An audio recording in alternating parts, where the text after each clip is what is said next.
right. Let's get ready for a good show. All right.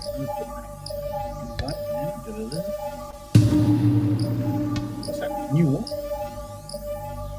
Guests can stream this to their own destination. What does that mean? That's interesting. All right. Let me just put that there. There's some new function. Guests can stream this to their own destination. What does that mean? A great way to get more views each way to add two destinations. Please. Oh, got ya. Okay, sounds cool.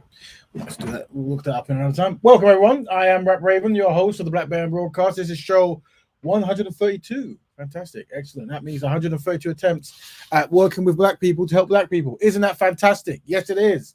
Very fantastic. Oh, yeah. Cool. So, where are we today?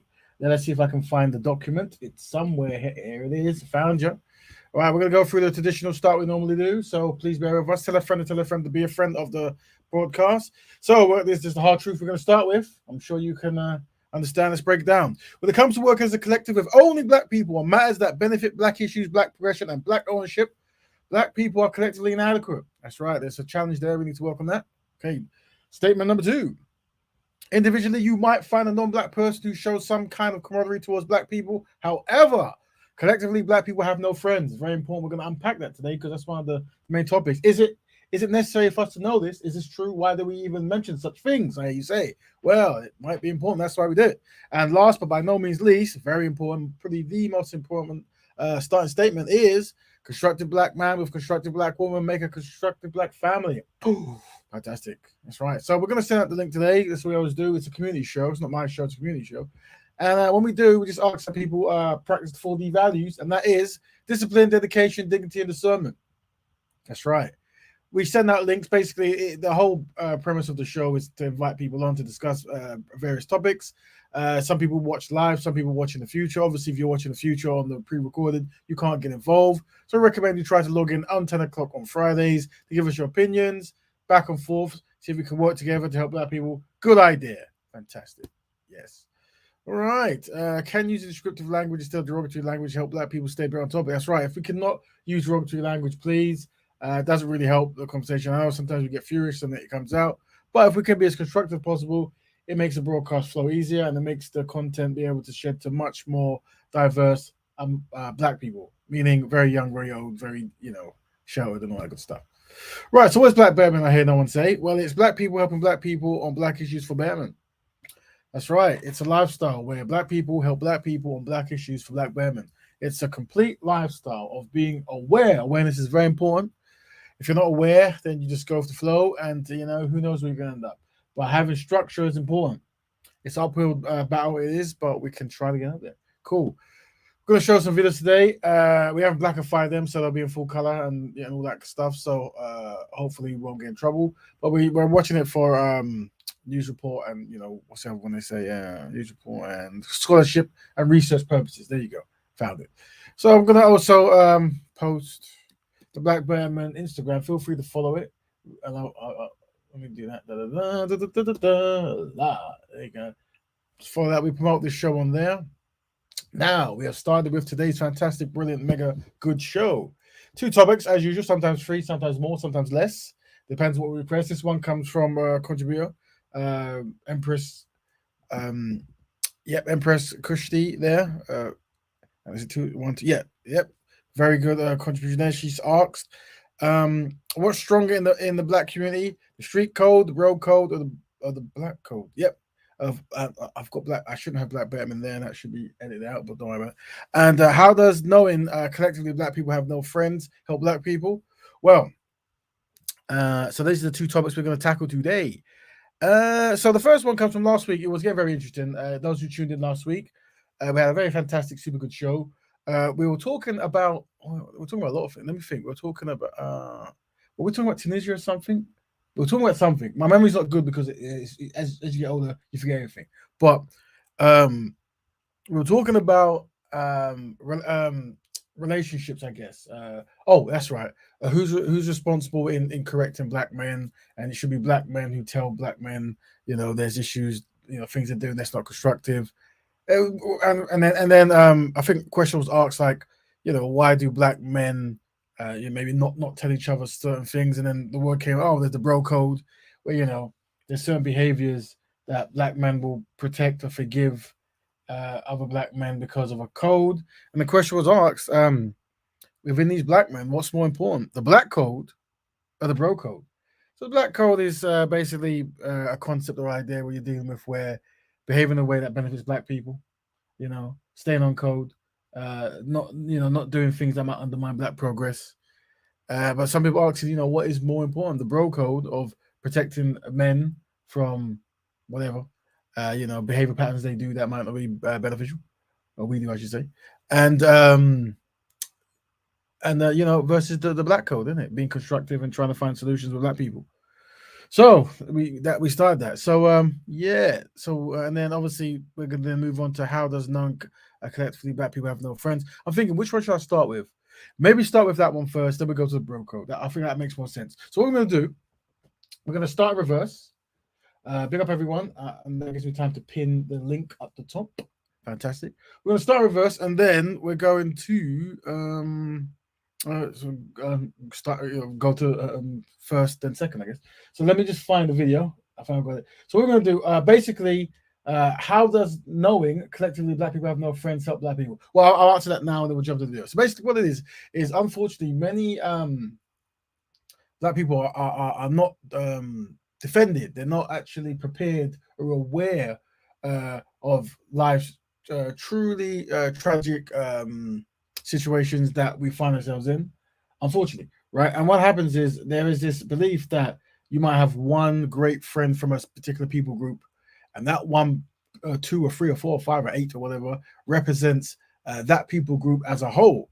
And what we're forgetting is collectively black people have no friends, meaning the people group known as black people, that group that historically has been put into documents and registered and categorized and all that, and the show's made of. Unfortunately, that group is the most hated group of all time. That's right. Yeah, I've looked at the data, and it's unfortunately, if you qualified for being black, some people might think, well, let's just change the name, or let's just jump to another, group, and that we've covered that. That's not going to work, my friend. What has to work is black people have to become collectively adequate. You see. And so but knowing how to be collectively adequate is understand that collectively we have no friends. So even if you have 1 or 2 great, fantastic non-black people in whatever group they're from, and they show you supreme love, doesn't mean that the entire family, friends, continent, country is going to love you at all. The evidence is out, unfortunately. But that's okay, because black people are here to help black people, right? Hence why we practice black betterment. So we're going to show a story from the Americas. We're going to show one in the Americas. There was a Asian family, Chinese American, and as you know, in those days, white people were very defensive, so it's hard to get into a white neighborhood. Many non-black, non-white people wanted to move into white neighborhoods, but they weren't allowed. So they would then, because they never had their own community, they would go into black communities and set up shop there, which has happened today. It happens all over the world. But unfortunately, because generally non-black people don't like black people, usually when you have like vendors and shops in your own community, it's part of the growth of the economic growth of the community. But this wasn't the case. Many, well, in this case, Asian Americans will go there and use the money and cipher it elsewhere, whatever. But that's not the topic today. It's more so that even though they're there and they're embedded in the community, allegedly, they weren't best pleased with black people in general and didn't really want to synchronize or do anything with black people. So we're going to look at a story there of how that unpacked, and we're going to review it. There's a brother here. I forgot his page, so shame on me, but I'll get and post it. But let's skip to a certain bit. So right now he's going through the yellow peril and how. So remember, what you have to understand is, and this is something you have to remember because this is the education, right? It's very important. There's a thing called yellow peril, and that's basically where white men were fearful that Chinese men were going to take white women, so they were allowed to write certain propaganda of the evil man, the yellow man, which is Asian, is evil, and he's going to do horrible things to you and your woman, blah blah. Same thing they did to black people, but and then when they would make cartoons or comics, they'd have the villain as a Chinese man or a Japanese man, and all this kind of stuff, right? So that was the yellow peril. You see, that's the yellow peril. Big up, brother Kel. Welcome. Black Betterment, Brother Raven. Black Berman, brother Kel, I'm glad you're joining. So yeah, where we're at the moment. So yeah, so back in those days, we they had the yellow peril, you see, and there was a propaganda mistreating Asian people. But what you have to understand for those who are listening is, even though the European was mistreating the Asian person, mistreating them on a mass systematic level, they long to be within the white community and they long to be away from the black community. So it was almost like a leveling. They had to go to the black community to maybe qualify for the white community. So that's why they would go into the black community and they would be loved by the black community, meaning they would support them, they would buy all their gifts and stuff. But unfortunately, because they did not like black people, they would not respect them and not want to socialize. So we're going to look at a particular story of how that unfolded, and then we're going to go back to the question of how does knowing collectively black people have no friends help black people? All right. So let's see if I can get to the certain bit where here we go, the family. So this is a family in the Americas. So we're going to start with them and their shop. So let's go. Difficult to escape discrimination in this land of opportunity. Gong Lum and his family lived in Rosedale, Mississippi. And he was a highly respected member of the community. He was a taxpayer. He owned a grocery store. And so he was very successful. So he has two daughters and decides to even give them American names. That's how much he wants to assimilate in the culture. He doesn't want any problems. And their names are Berta and Martha. Now, I know what you're thinking, but at the time, those are very good, solid American names. So obviously, because this is the South, either you go to a white school because you're white, or you go to a colored school because you are black. That's just the way it was. And there was no consideration if you were something else, if you were Chinese. At this time, Chinese, what many of them did was they simply homeschooled their kids, or they had a private tutor. So Mr. Lums looked at the situation and he realized that, yeah. You got to understand is in those days, there was the colored school, which would have been predominantly, if not all, black. And then obviously the white school, which would have been all European white. And there are many non-black people who they would prefer to actually homeschool their children than to send to the black school because they weren't invited to the white school. But this particular person, he wanted to go past that. They wanted to supersede that homeschooling and go straight to the white. I want to send my kids to school. But obviously, the white schools would have the better resources because. And once again, that's right. In those days and today, the white schools will be in a better situation than the black schools. That's because collectively, black people have no friends. Right, don't forget the second statement, very important. Because they could obviously see that, okay, the white class, they are the dominant class. They are the ones with the power, whereas the black class, they are being dominated. They have less. Their social standing is less in the community. And so Mr. Lum enrolls his daughters into a white school. And on that very day, as his daughter was at recess, her and her sister were informed that they were not allowed at that school because they were considered colored.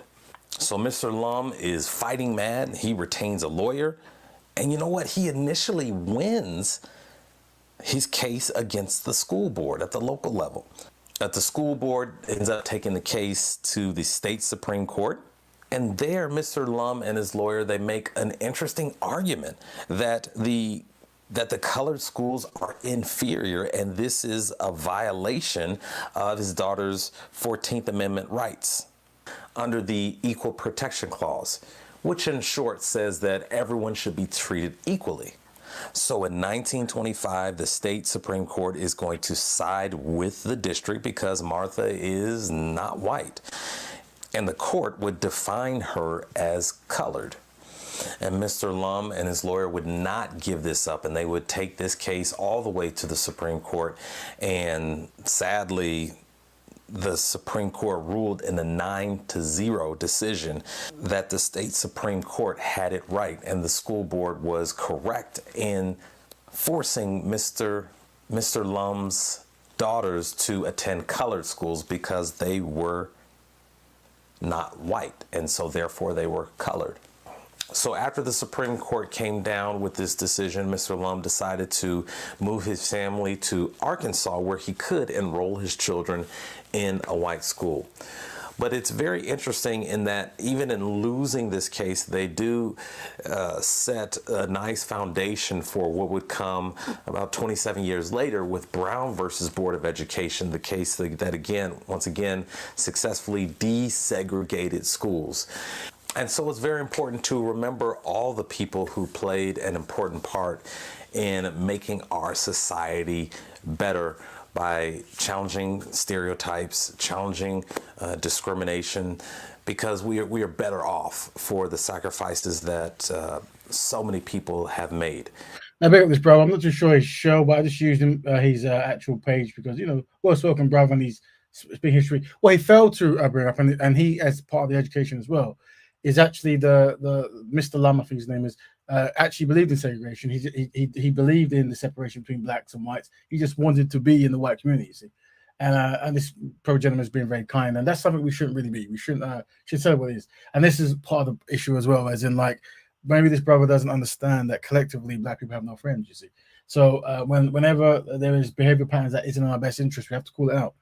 And unfortunately, the reason why this guy was never, Mr. Lum, was never used as a poster boy for, whatever, getting schools to whatever it was, break down and have everyone in one, is because he generally didn't want that. He just wanted to be able to be amongst white people, you see, because that was the thing at that time, and probably now as well. Who knows? Right. So this is the reason why this contributes to how does knowing collectively black people have no friends. How does knowing collectively black people have no friends help black people?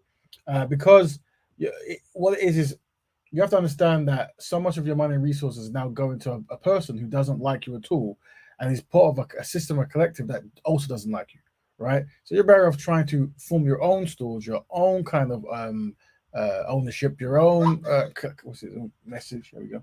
Boom, there we go. Yeah, your own thing like that, right?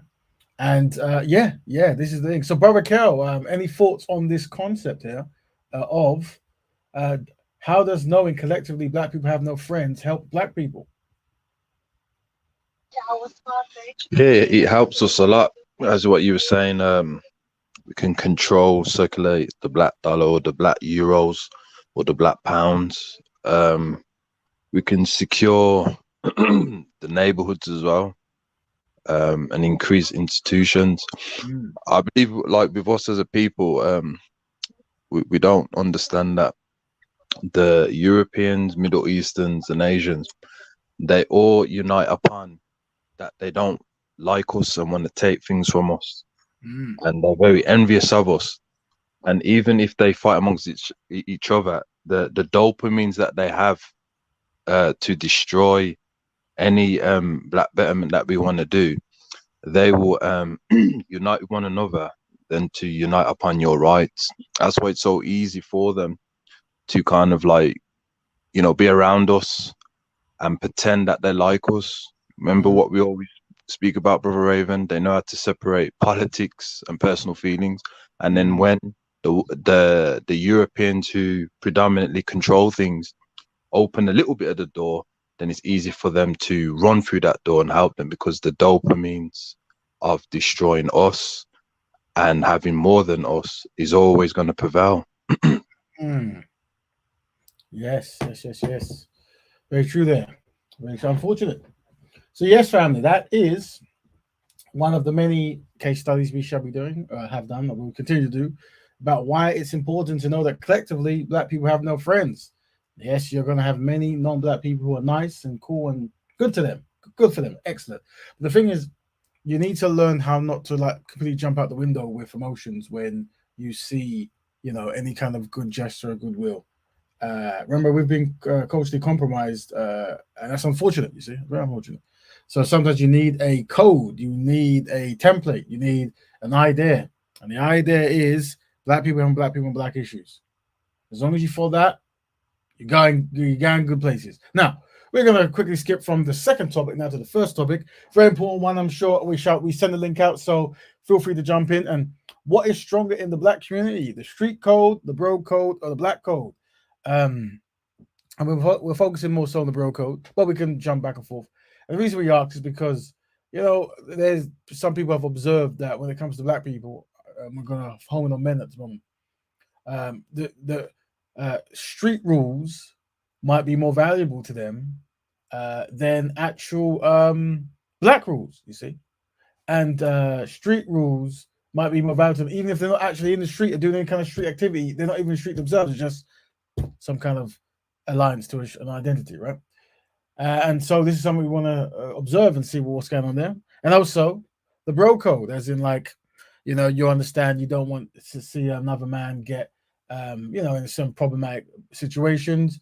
He might be behaving in a way that isn't best for him or his family, but you kind of understand, or you think you understand why he might be that way. You understand it might not be for long. So you might just, you know, protect him to minimize any pain in the family, and you might lie for him. But before we even jump in there, I'm going to show a African Brothers comedy about bro code. Let me see, and let's just see. Just you know, this is a more of a parody kind of comedy variant of what we're talking about. But we're going to see that are black men more on code with the bro code than they are the black code. You see, let's see. Rewind. This, I think these brothers they might speak pidgin at some point. To be honest.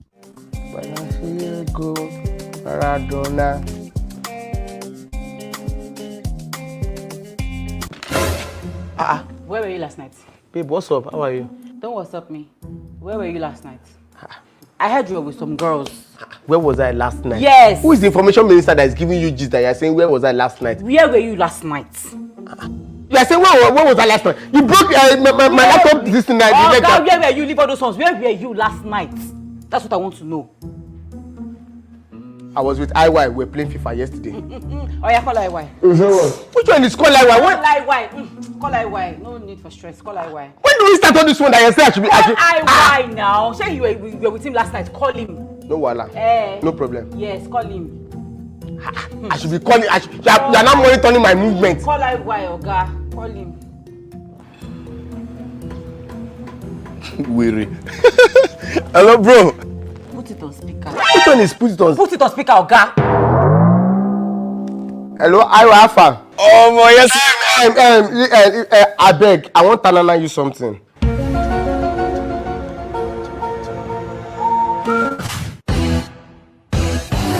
How are you? Do you hear me?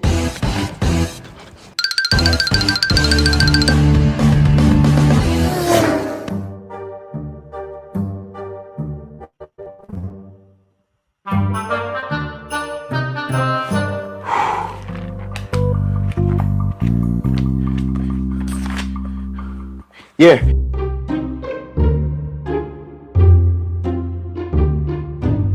I said I want to tell you something. Do you hear me? Sorry, my AirPod, my speaker these days. I just gas connect my AirPod. I beg, yesterday, where we be day? Yesterday we did my side. Now we dey play FIFA. Why would they beat you anyhow for FIFA? 10 games you don't feel Win one, Robbie. I'll pause it there, and I'll give you a link to these. I think there's some comedians or something. But yeah, so basically, you know, his wife's asked him, a girlfriend, where was he yesterday? Probably at a party or somewhere where they shouldn't be, who knows? And yeah, he's now lying for him, saying, no, we were playing FIFA, the football game, and obviously they've made some kind of drama. Now, this is a, you know, a melodrama of a bro code, as in, you know, doing something, sticking to a script to protect your friend, your male friend, your bro friend from you know, from getting in trouble, or to do certain things where you don't violate your friend. So the bro code is, you know, if and this is more important, to be honest, rather than actually lying and being deceitful. If your bro friend is married, you don't, you know, go with his wife. You know, you don't you know, this kind of stuff, right? I mean, you know, I'm sure you guys understand. So, but this is a code, right? And this is, we're saying that, is there not a black code? Like the black code is, maybe it could be like, you know, black economics, you know, try to each one teach one, try to be constructive and find a constructive black woman and, you know, marry her and this kind of stuff, right?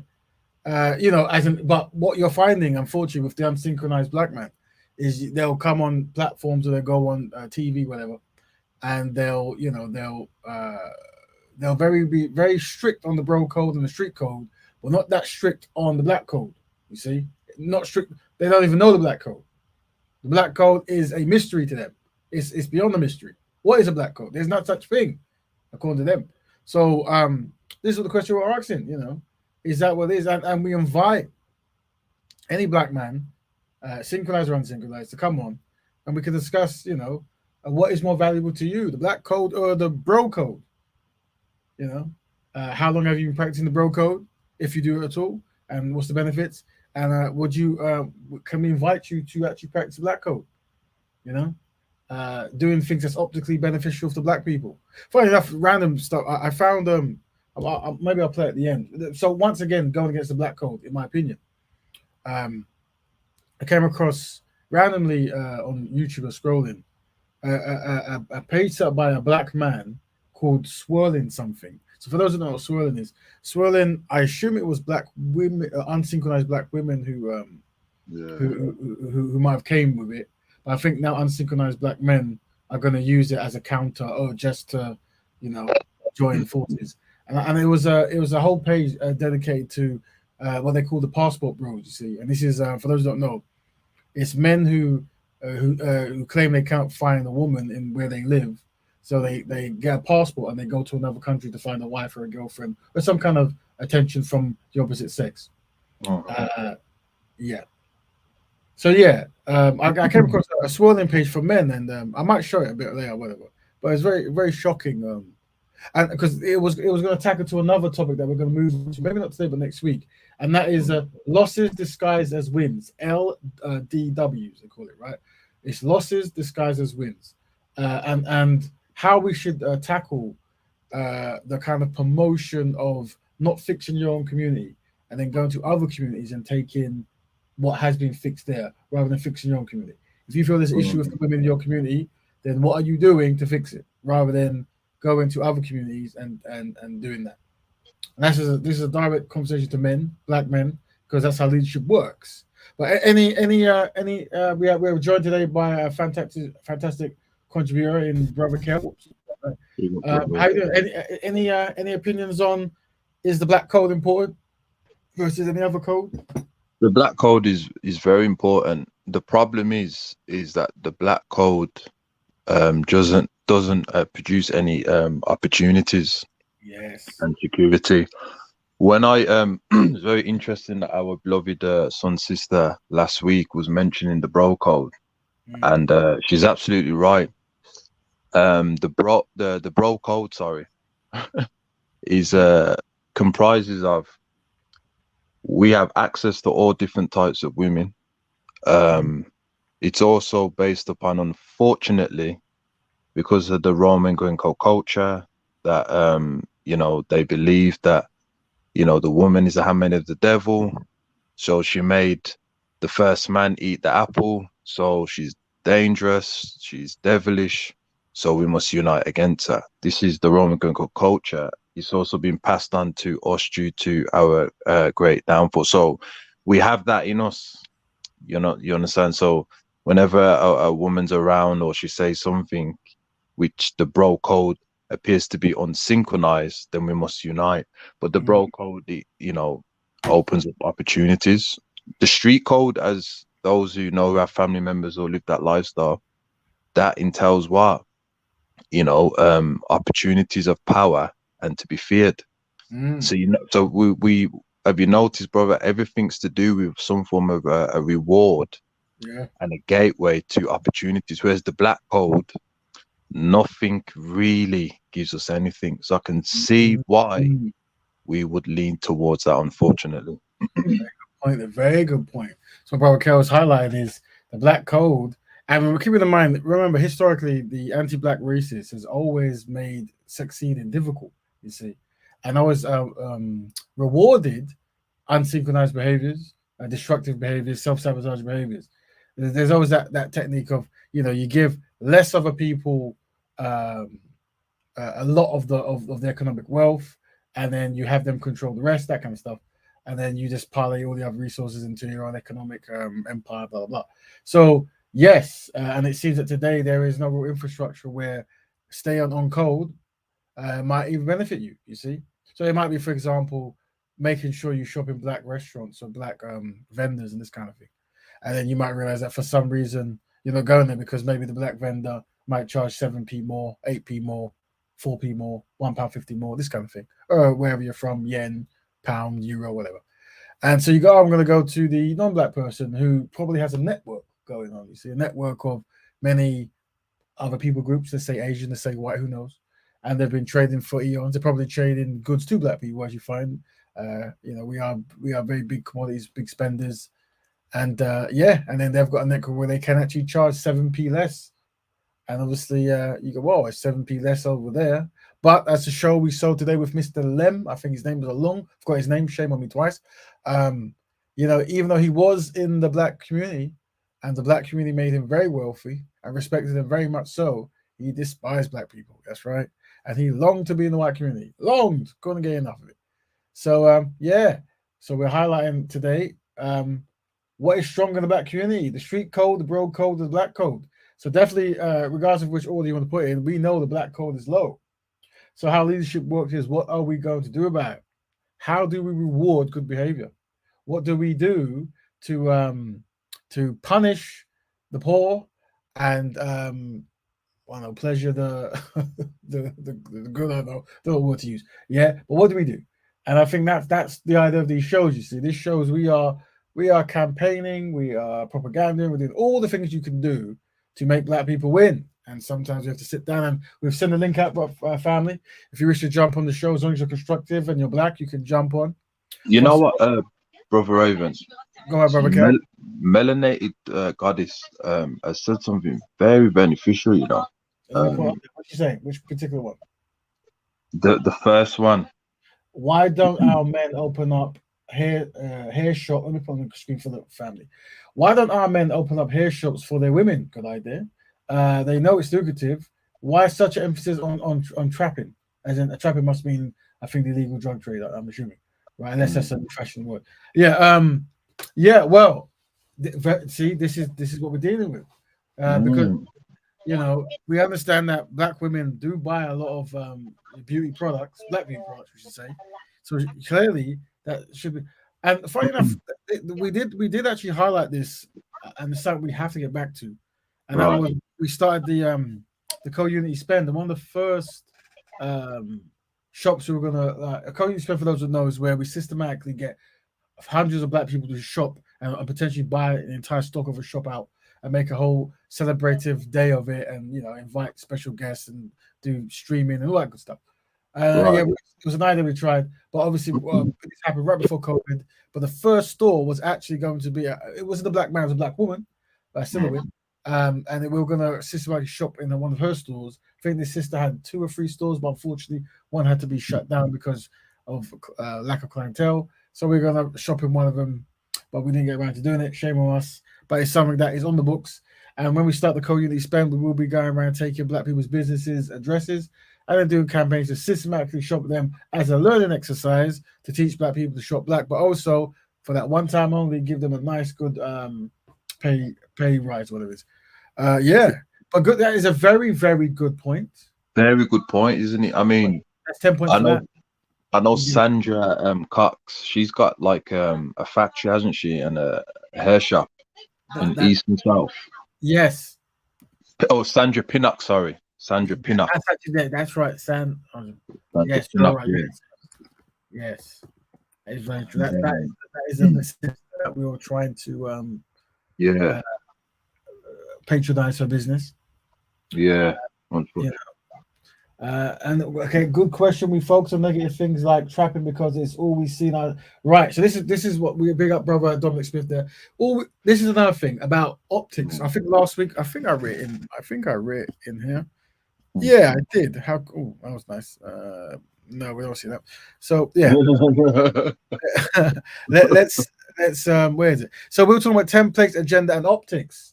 And that's the thing. Unfortunately, whenever people see something consistently, it becomes wedged in the brain computer, you see. So the idea is to spell a different story, show a different outcome. And that is of black economics, black love, very important. And that's then that becomes the norm.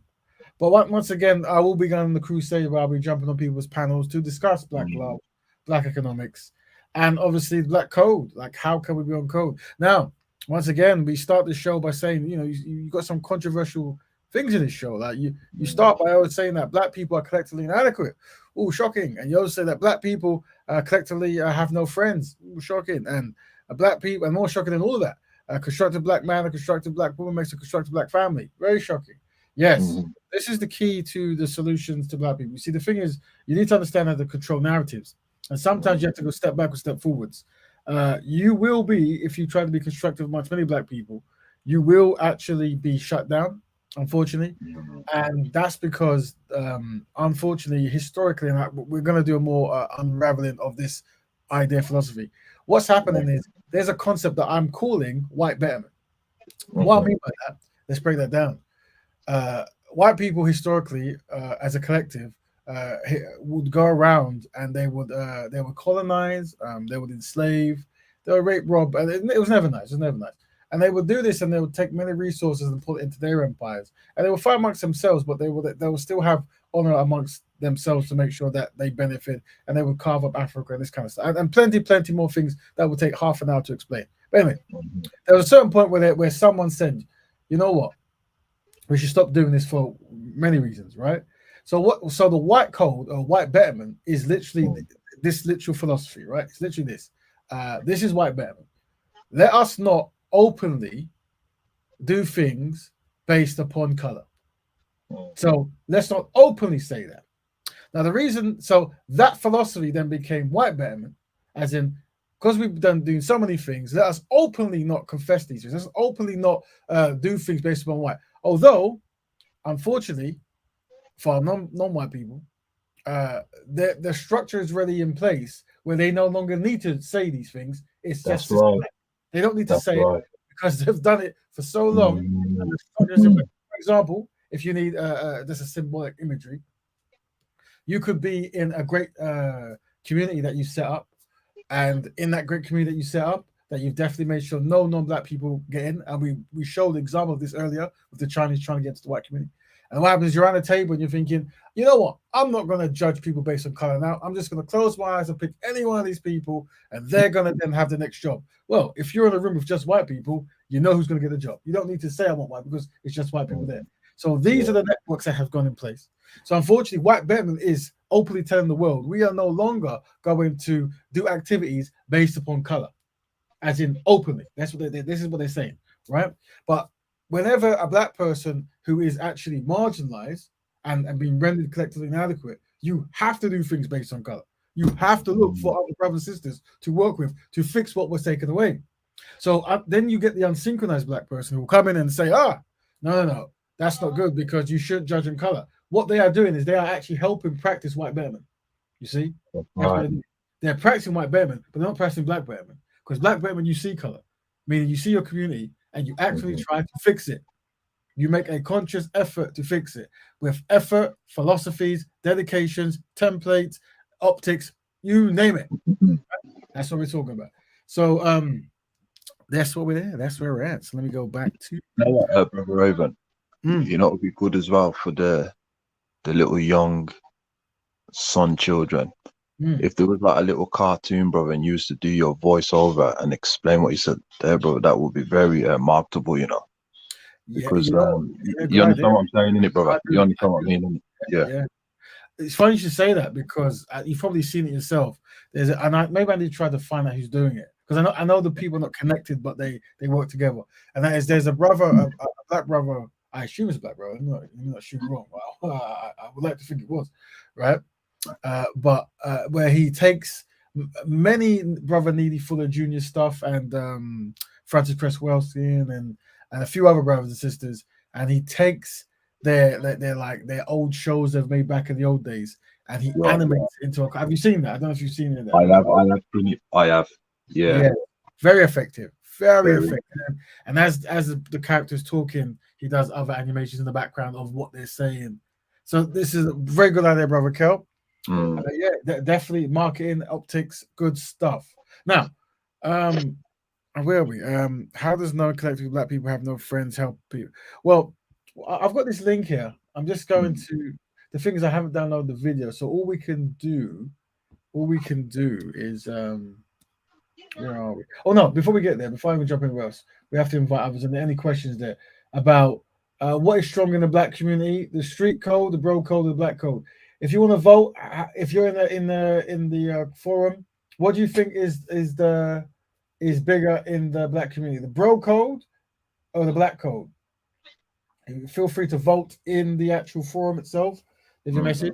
And if there's any black sisters who want to ask any questions, feel free to jump and ask questions. One thing we'll bring up, I think black women were best pleased with this, right? I like to think so. And that was, there are many black sisters who are aware of the shortcomings of black men, unfortunately, and how many unsynchronized black men there is. And they sometimes they take upon themselves to try to explain and talk to black men, but they realize that actually it would be better if black men spoke to black men, you see. And Right. and us mentioning that seems to be something we should be doing. And obviously the area of interest that seems to always, hit the families of the family structure, meaning how to make a black family, right? Construct a black marriage with a black woman. And I feel a lot of black women are probably exhausted by the amount of unsynchronized black men you see doing certain behavior patterns. For case in point, we'll show you this. Where is that thing I've got? Blah blah blah blah blah. I want to say it's this. Let me just put this in the thing and see if it's this one. Then I'll show. There we go. Firefox. Put it in there like so. This one. This is street code. This is not what. I found it.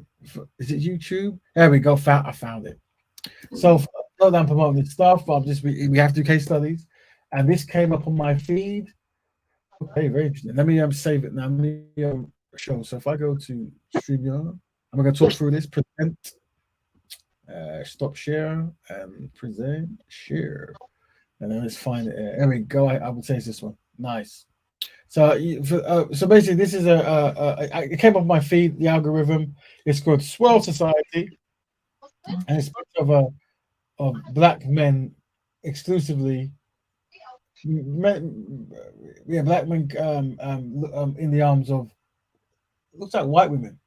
It's interesting that, and the reason why that's very important is because obviously we make distinctions between unsynchronized and synchronized people, black people that is. But the reason why we're talking about being collectively inadequate is because what you're seeing is it's very, you don't see this in other people groups in the sense of whenever there's like a massive war in history between two people groups. So, for example, Palestinian and Jews, Nazis, Jews. Well, you'll never find content or data where the men in that group of the losing group, the oppressed group, high numbers and high marking capacity is desperately trying to be with the women of the oppressive group or the dominant group. It's very interesting. So this shows that something has gone on in the brain computer of many unsynchronized black men. But if we look at this thing now, so it's basically a page of black men promoting this concept of going to other countries to find, it looks like white women at this point. People will always try to delude you with women, but it's actually white women. This is what it is. And obviously the person who starts this page is anonymous. They're still at the point where many of them can't show their face, which I guess maybe is some form of understanding that maybe what they're doing isn't beneficial, as in like trying to promote not fixing your own community and then marrying the children of white men in order to, I guess, assimilate into their culture, maybe, I guess, maybe to parlay your resources to their culture. I'm not too sure. But it's something. I saw something on it. You won't be able to see this. I viewed it, but there are visuals. I'm just trying to see if I can find. There's a lot of stuff in it. So I'm looking at a page called Swirl Society. Swirl Society. High value black men are high demand as partners for interracial weddings. So they're making statements that high value black men are in high demand as partners for interracial weddings. Interesting. I'm just looking for the visuals. I'm not gonna play. There's a lot of black men getting married to white women. Yeah, that's what they're. A very unsynchronized product we're seeing here, brother Raver, man. Yeah, this is. But just so you know, family, this is a campaign set by unfortunately a black person who's probably, I don't know, I don't want to guess, but the ones I'm aware of are quite bitter in themselves, and well, they're campaigning to try to make black men not fix anything in the black community, but to go to other communities and marry the women in other communities. And well, so once again, this is like a loss disguised as a win. Like as men, you don't run, you fix, you build, and yeah, very. Well, I'm going to leave this page. I'm not thinking about stuff, but it's yeah, it's something that we need to really review of how can we try to tackle this before it becomes a actual thing, because I'm seeing, because with this whole manosphere and all this kind of stuff, and new words are coming in, and people are believing certain things, and once again the black agenda will be put low on the agenda, while the man agenda or the I haven't got a man agenda or a kumbaya agenda, all that kind of stuff will become higher. So it's yeah, it's how do we I'm also going to have to do exercises of how to deal with, because I'm not saying of something else as well, as black brothers and sisters from different parts of the world bickering. That's you're going to see that soon, if not already, over unsynchronized black people going into communities and doing silly behaviors, and then being blamed for this, that, and the. So we're going to have to tackle that. That comment on the video was fun. What was the comment? It said I click. I think I know. I know what she's talking about. Right. Yeah. And that's a good thing. It's good to know when you go on some of these pages, there are still many brothers and sisters who try to educate them, maybe in some harsh ways, but like, this is not it, brothers. And that's another thing. When you're talking to black people, unsynchronized black people, you have to understand how to use words. Yeah. You have to understand that no man is above the woman, no woman's above a man, and no woman's above a man, no man's above a woman when it comes to community building, right? Like, a man and a woman is how people exist. So there is no hierarchy in value. Yeah, there is efforts and different templates of things to do, but there's no hierarchy in value. And when you're talking to an unsynchronized black person who wants to tell you, there's two types that I've witnessed. So, and this conversation is about black men and black women. There's a person who says, well, love has no color, and you fall who you fall for. So that's one argument. The next argument is black women, are not good, they're not behaving in a certain kind of way, so I have to go and find a non-black wife. So when you talk to both of these, for the second one, I would say, so you feel it's necessary to go to a white man and marry his daughter because of the work he's done to his daughter to make her appealing to you. So what has he done? He's gone and he's on all media stations, and he's marketed his daughter as the most beautiful woman in the world. You see, that's what he's gone over there, and then you've succumbed to this marketing rather than compete with him and have your own media stations that you own, and you put out black women as the eye candy of the world, and things that should be loved. You're now going to succumb to his branding, forget your own branding, and you're going to succumb to it. So that's my answer to part two. Love has no color. You can approach it from many ways. You could say, well, love does have black love has a color, it's black, and that's important, because one thing, identifying what you're doing in this 2023 is important. Yes, we're black people who want to fix black issues, because they go, why is that?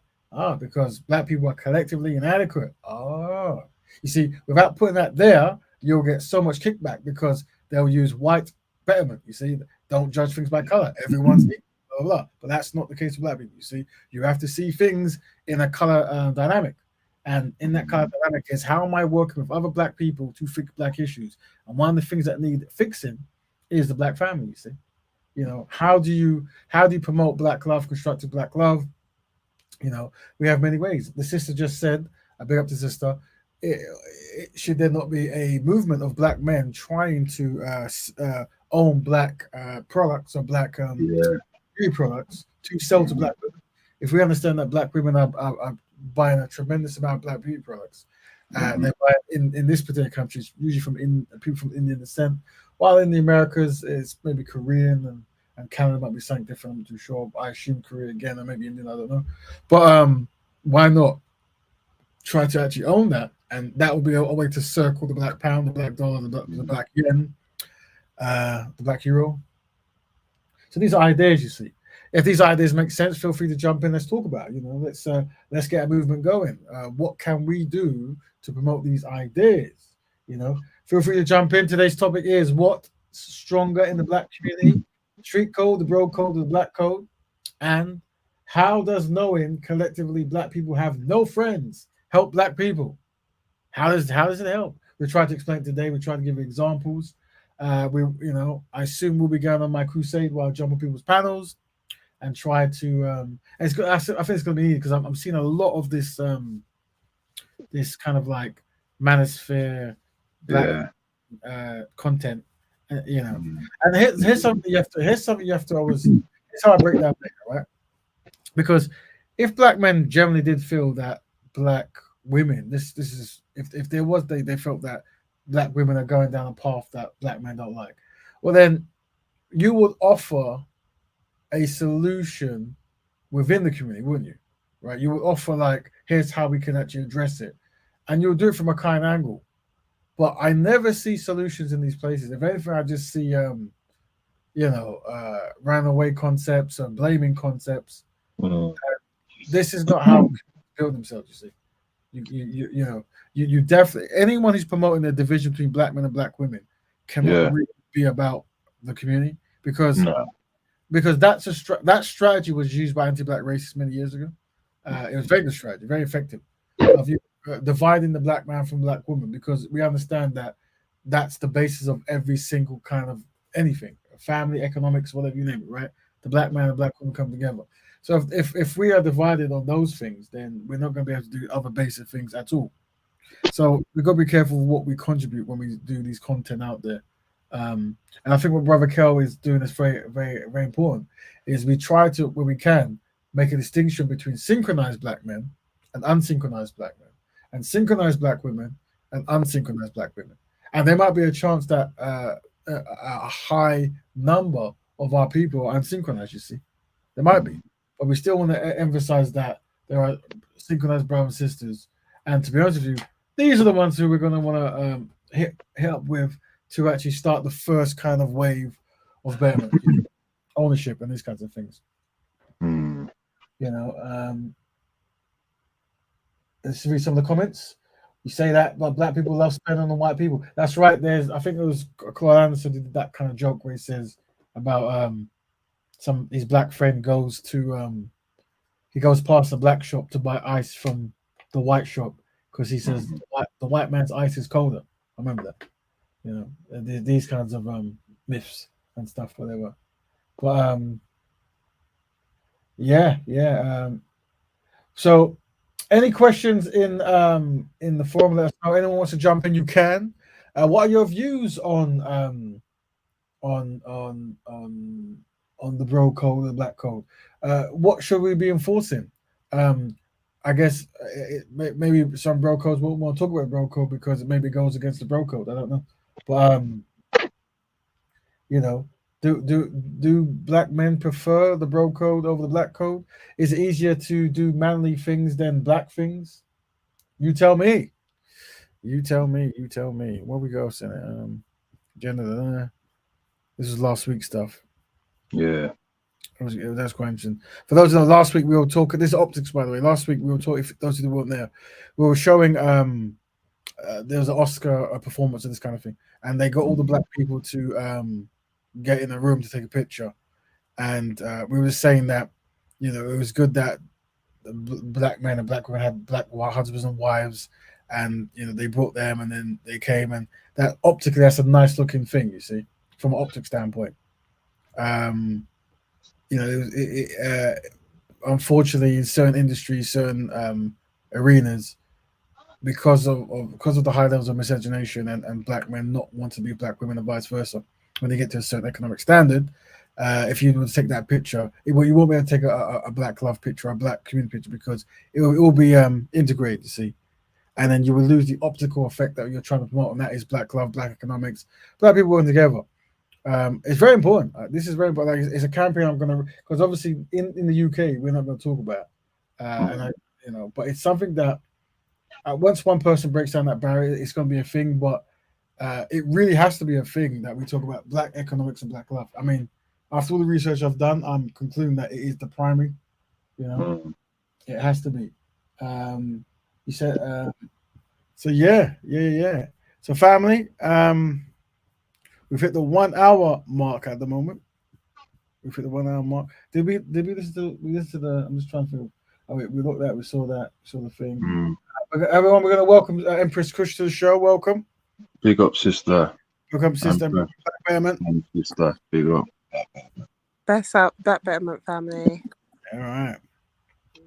So it's good that we've got. So I've been listening. Yeah. It's been really good. But yeah, like it was good for the brothers to lead on it, so it was really good. Listening to you breaking down kind of where that kind of connects between the bro code and the black code. Excellent.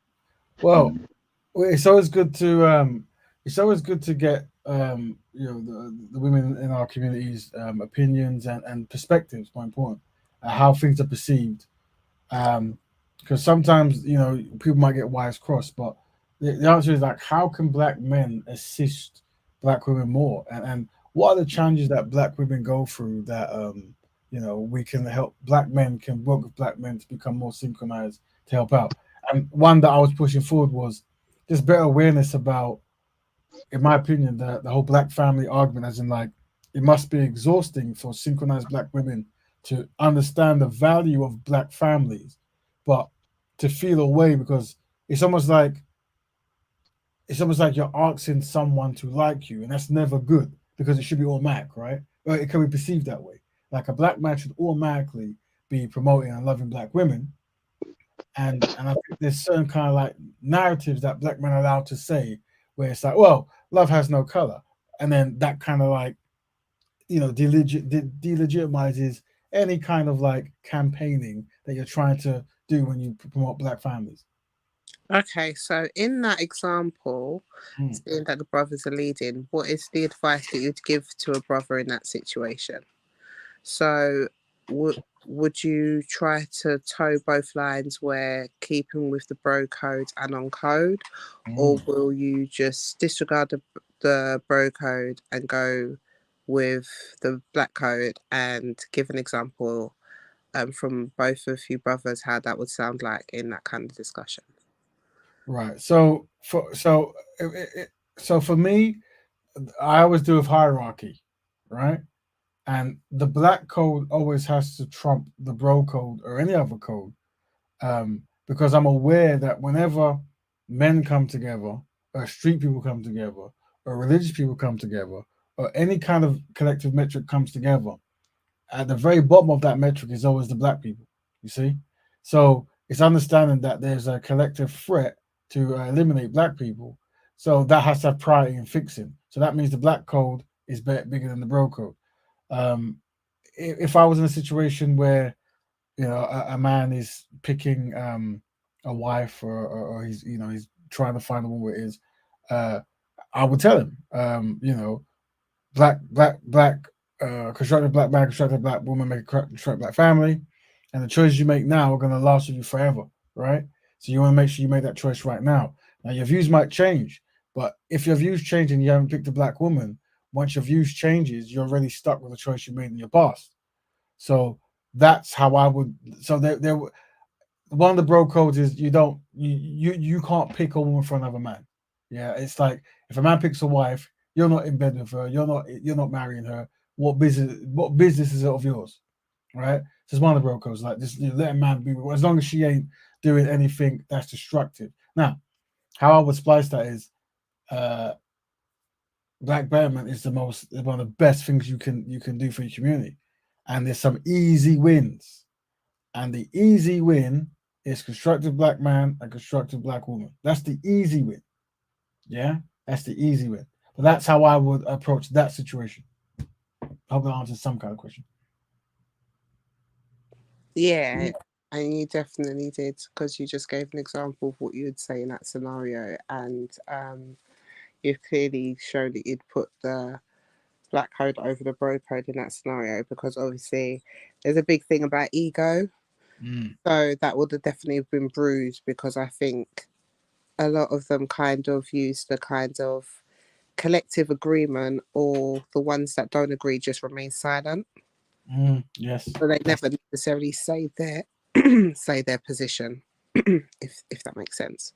So it's good to actually show that in real life what that sounds like, because a lot of the pushback a lot of the pushback I tend to hear is like, you know, another one would be, well, you know, just because she's white, my kids are still black. Or another one is, I do so and so for my community, and you know that, you know, it doesn't stop me from doing. What does me marrying her stop me? You know, it's a lot of ego and a lot of feelings and stuff that gets into it, which I You're think saying very good things there. So when you say them, let me jump in because I know Carl's going to answer, but very good things because what you said there, we have answers to. So you said two of them. I think my memory's not as good, but the first one was when my kids will be white, right? Yeah. This my kids will be black. Sorry, not white. Sorry. So this is what you're going to find with many black men, maybe even pro-black men allegedly, and that is they say, well, you know, if I marry a white woman, I'm a Nubian king, or my kids will be black, blah blah, this kind of stuff, right? Now, what I would say is this is high. This is no, we're now entering a high anxiety topic, right? You know, how black is someone? Is someone black? Can non-black women produce black people? All this kind of stuff, right? And there's a legacy we can unwrap that. But I say before we even get there, before we even try to tackle those deep questions that has been in the community for many years, I say is the easier solution, the easier answer, and that is we're not talking about black kids. We're talking about black family. If you do not marry a black woman, you failed the first stage because automatically you and her are not a black family. You're a mixed family. You're a black man. She's a white woman or Asian woman or whatever. So that's not a black family. You see, there is no metric that ties you two together when it comes to black Betterment. So in that scenario, we don't even need to get to offspring because you really would have failed the target, as in you haven't produced what was on the actual test. Yeah, black family. So you might be a constructive mixed family, you might be a wealthy mixed family, right? But we can't use it optically, we can't use it for our campaigns because this is black Bearman. And we understand that constructive black man and constructive black woman makes a constructive black family. So that's how I would approach that particular question.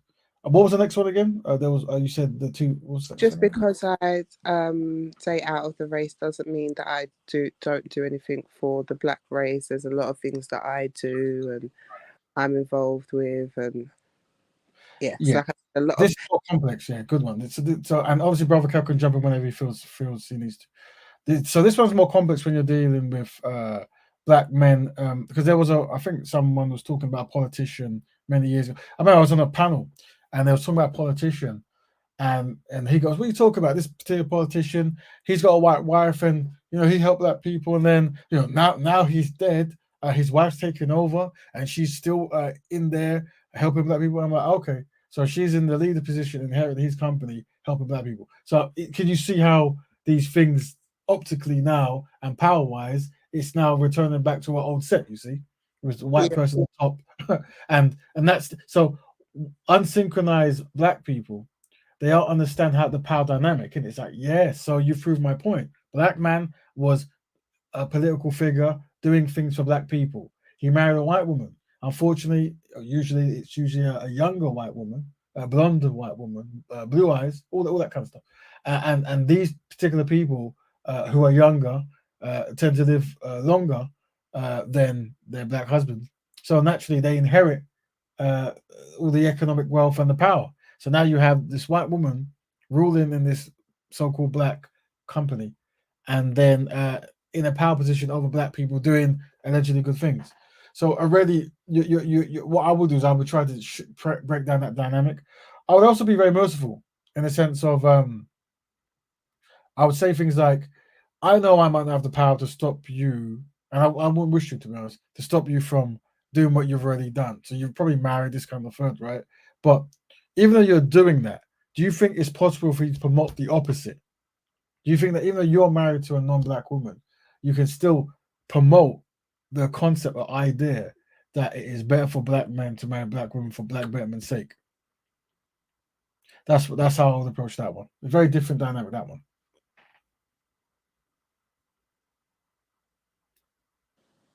Thanks for that. Brother Cal, do you want to come in?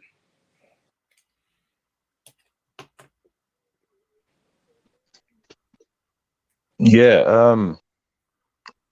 I was just listening, I was analyzing, saying to myself, the bro code, going to be very difficult to take that away from the black man, So what we need to do is redefine it and rebrand it, make it a black betterment bro code, like a fraternity where they're tackling.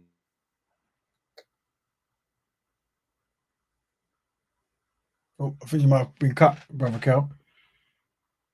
If you can hear me, Cal, I think your microphone's gone. But I think what Brother Cal was saying before he got cut was a concept of rebranding the bro code to maybe a black bro code or a black betterment bro code, where maybe certain rules can be reinterpreted. So you're still looking after the black brother, but maybe more so in a way that correlates with black betterment.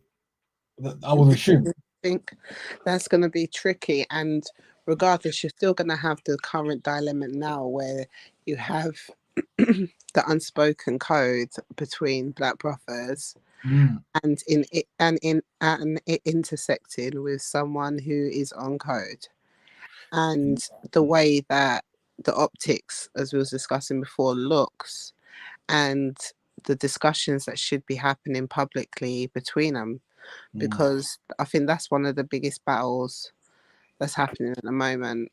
Yes. And I think because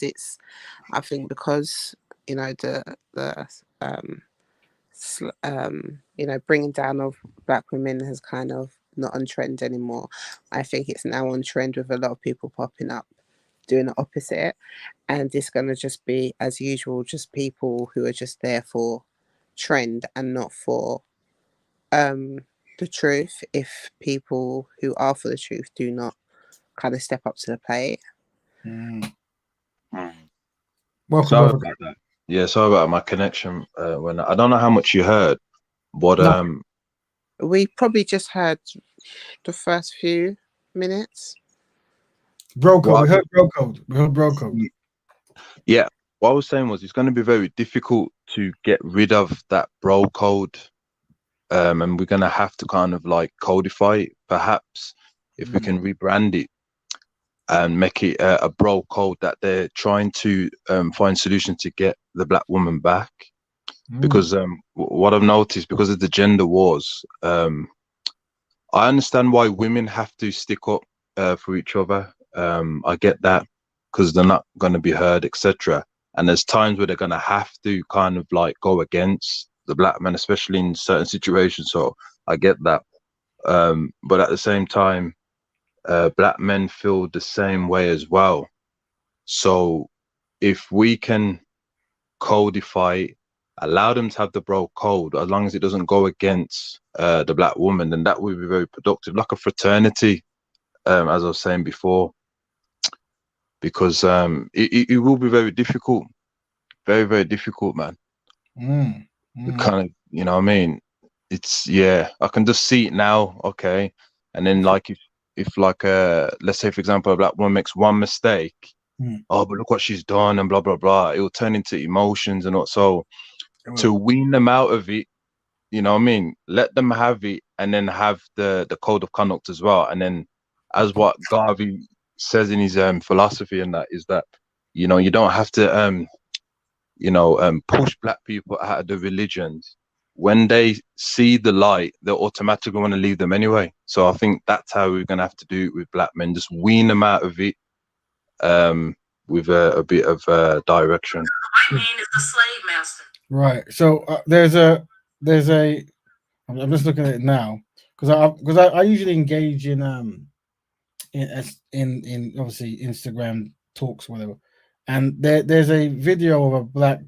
I don't know how old she is. She must be relatively young, but maybe she's in the 20s or teens. I don't know. But she's saying that what she said. She's saying why would she submit to a black man? She might as well submit to a white man because white men own black men.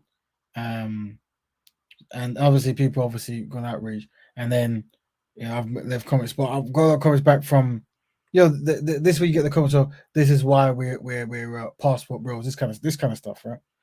Let me see if I can read some. Let me see if I can download it, to be honest. Yeah.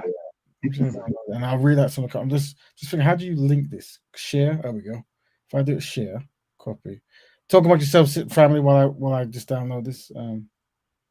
This is. I hope it is very tricky, man. As I said, that code, that bro code, and but that's what I said, brother. It's like it's messed up, man. That everything's upside down because the non-Africans, they have their bro code, but they still seem to kind of have the best interests of themselves. So we have to be salesmen again. And I believe when it comes to the passport, brothers, we should show more products of black men with passports going on the African continent, marrying black women. And then perhaps if we explain it, by them marrying the black women, it will help to develop and merge into controlling resources and distribute it. It leads to that and that and that. I think we have to sell that product like that to compete against it. You know what I mean? Instead of kind of just look at it more as selling a product. If you're in competition with another business, naturally you have to use strategies to outdo that business. Sometimes you capitalize on what that business is doing. You can be unique, or you can copy, replicate, and then emphasize the product so it's in your face. We've got to look at it as like market strategies, as you know very well anyway. I agree, but also the stress test is also future planning. One of the future things I'm looking in, unfortunately, that we're going to try to maybe next week I'll do a speaking exercise of how to minimize it. But you look at diaspora wars where you have people from different, like for example, a UK black person, American black person, Nigerian black person, and disagreements that's happening. And one of the things with the passport bros, we definitely, if you marry a black woman anywhere, that's great. But one thing we don't want to do is we don't want them to say the black women where I am are terrible, so I'm going to marry a black woman elsewhere who's good. I just don't want that narrative to happen, because that will then be back on the diaspora wars, and black women from here are bad and black women from here are good, and black women of this nationality are bad and black women of this nationality are good. So just there's a way we have to word that to make sure that that kind of stuff doesn't happen. But I've downloaded this thing, by the way, so let's let's stop share. Here we go. Boom. Present. There are we. Okay. Intro shows 32. I think it's this one. Is the slave master. Let's rewind that. So this was the I'll read out some of the comments that I got about. So this was a video that was posted in one forum or something. And because the white man is the slave master. The rest of the people are the slaves. Why would I submit to a slave? I don't submit to no slave. I submit to my slave master, which is the white man. But I would never submit to no slave, which is the black man. You supposed to submit just like me. Why would I be submissive towards you when you got somebody you need to be submissive towards too? White women benefit from aligning themselves with white men in a way that black women do not benefit from aligning ourselves with black men. It is more beneficial for our community if we hold you accountable from where you are lacking rather than aligning with you even when you're being mediocre. Because unfortunately, white men hold economic and social power in our fucking civilization. Because the white man... Thanks for the colorless language there. So welcome, Melanated Goddess, to the show. Welcome. Welcome, peace, and Black Betterment to everyone.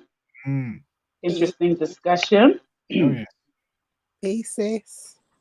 Peace, So we've just shown a video of a young black sister who unsynchronized, who's saying, I don't know if there's a comedy skit or as a serious thing, but either way, it was something that black men were commenting on, and I think I was just, I think some people saying, well, this is the issues with some black women and how they feel. Some might feel. We always make distinction between synchronized and unsynchronized black people. But yeah, I remember jumping in the comments of this and having a back and forth with some black men. Yeah, but to be honest, there's quite a lot of constructive stuff in his comments. To be fair, yeah, some brother just he read passport. I remember, and I said, what did I write? Let me see if I can read out the transcript. Passport. I said, or fix your own community, and he said, nope, passport.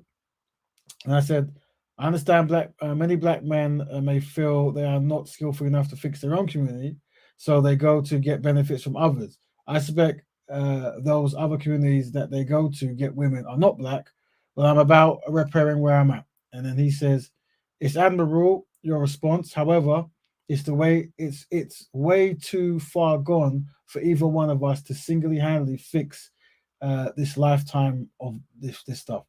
And I said, well, I promote a lifestyle known as Black Betterment. You're welcome to the show, blah, blah, blah. So I do my normal spiel, right? But so this is something just to be aware of, the passports and using date video to say, here's why. So yeah, there you go. There you go. Present share screen. Where is that thing gone? Yeah, so don't know. Yeah, so we are joined by Empress Kush, Brother Kel, and Melanie Agolis. Today's show is what's stronger in the black community: the street code, bro code, the black code, and also how does knowing collectively black people have no friends help black people. So yeah, any questions? Feel free. We're joined by sisters. You may lead, ask questions, do what you want. The floor is yours.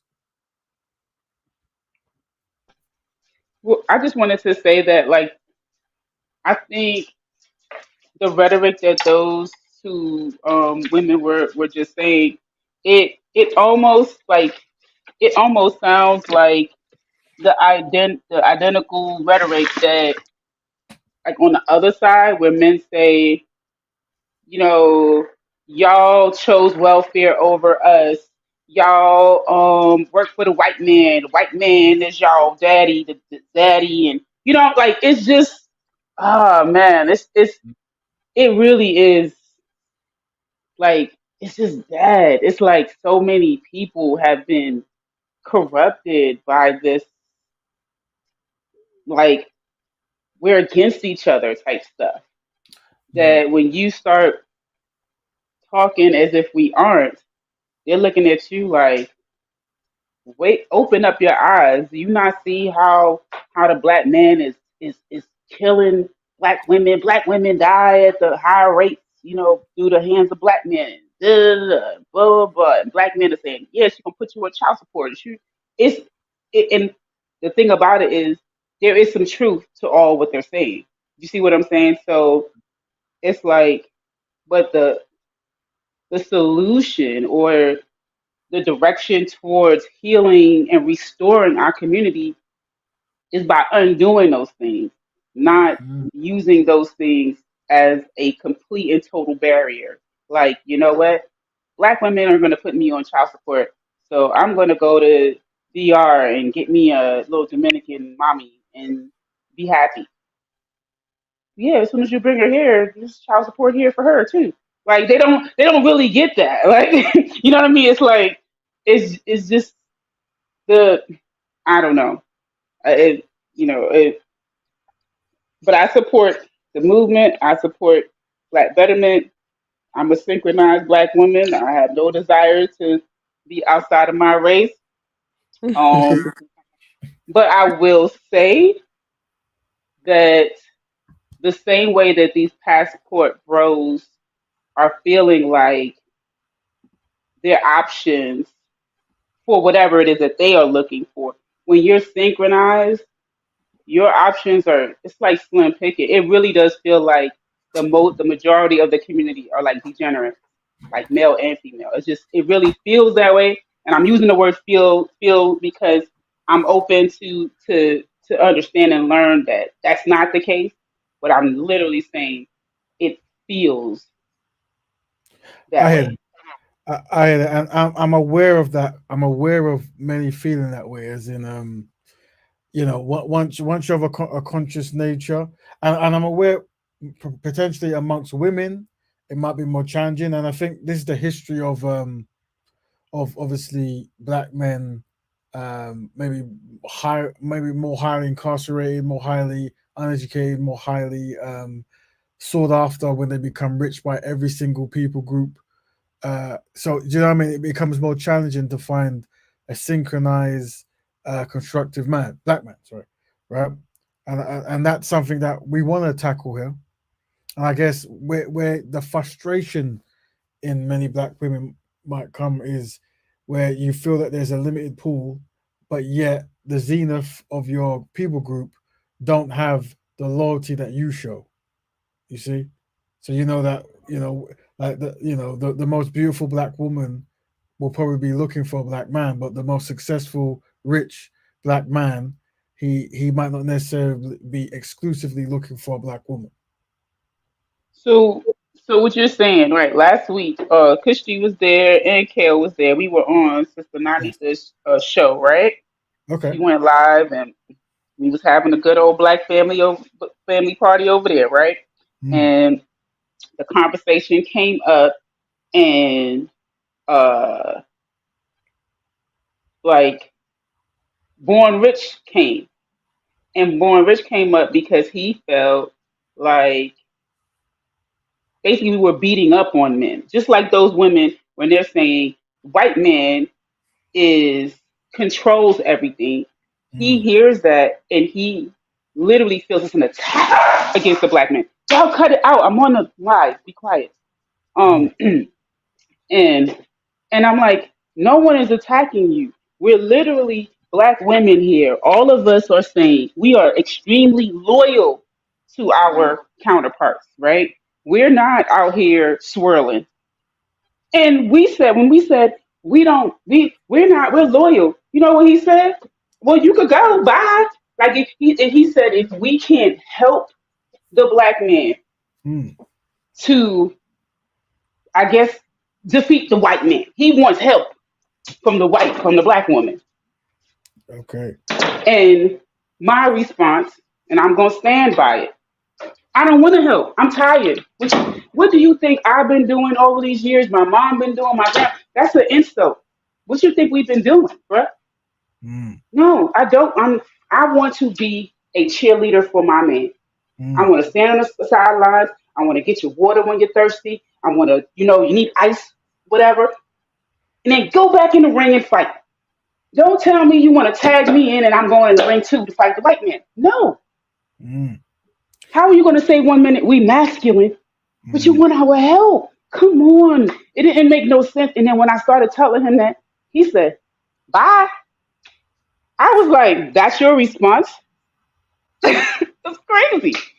So you yeah. see what I'm saying? Like, Well, when they go, whenever that happens, I'm recommending that black men, whenever you see that dynamic between a black woman and a black man optically on a show, it's necessary for other black men to jump in and try to add reasoning to the brother to let them know, because there's much importance to what you're saying, and what I interpret that from is um, black men need to understand how leadership works, and they should be one to build with other black men to have ownership and structure and that kind of stuff.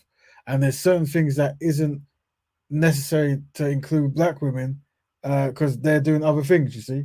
And I think the expectation that this kind of black women are gonna, I guess, save black men. I don't think that's not a good kind of thing we want to put out there. We want black men to save the community, right? To just build and own ownership and building, and for a big part of that comes through black men.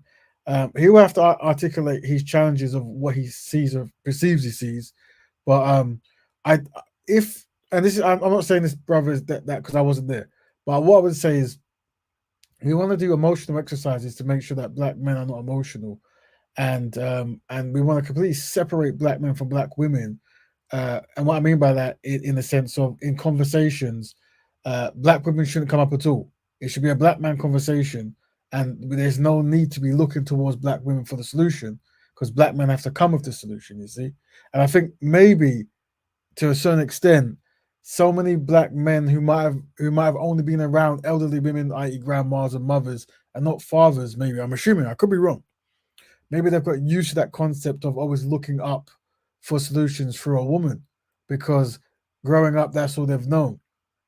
I don't know. This is one hypothesis I'm pushing forward, but there should be a value in black men coming with other black men to build for the benefit of black women and black people, of course.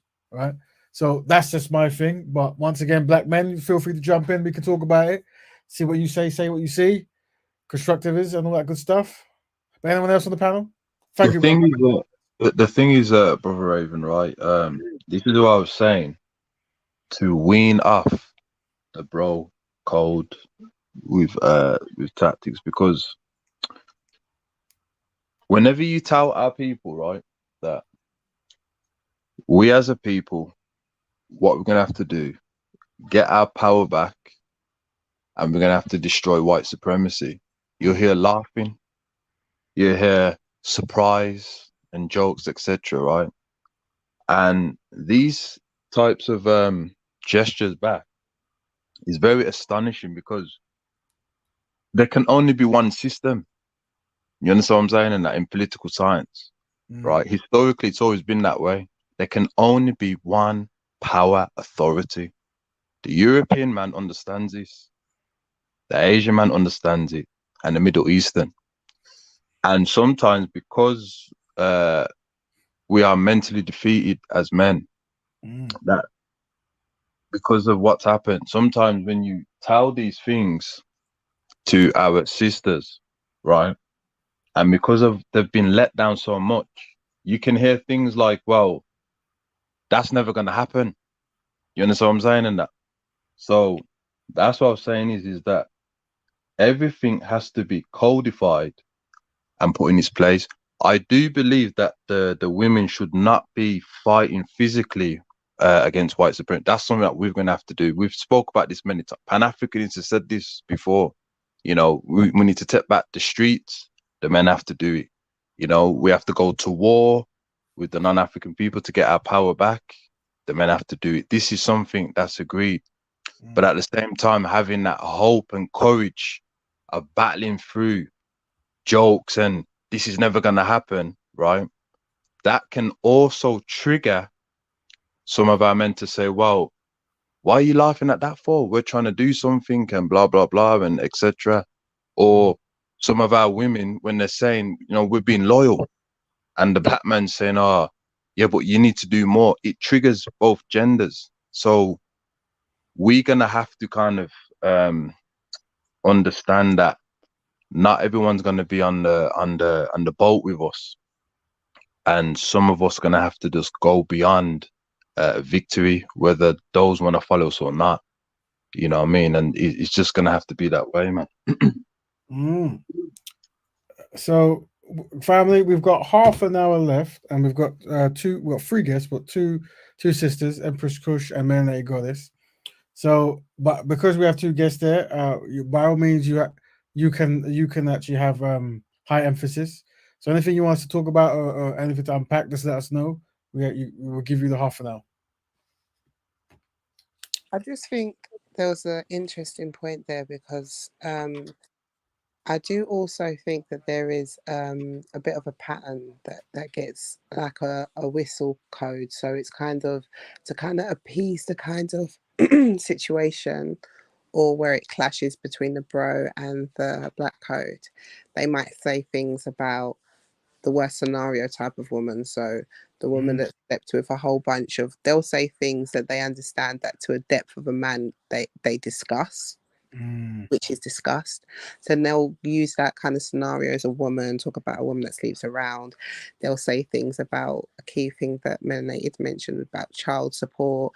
And we know that certain men are quite sensitive in regards to that if they've got issues with the mother of their child. And they'll use that to kind of appease the situation or talk to the brother that's on code to kind of move the kind of conversation away to the key point. or just to kind of move it on and just to paint over things. So I do notice that a lot.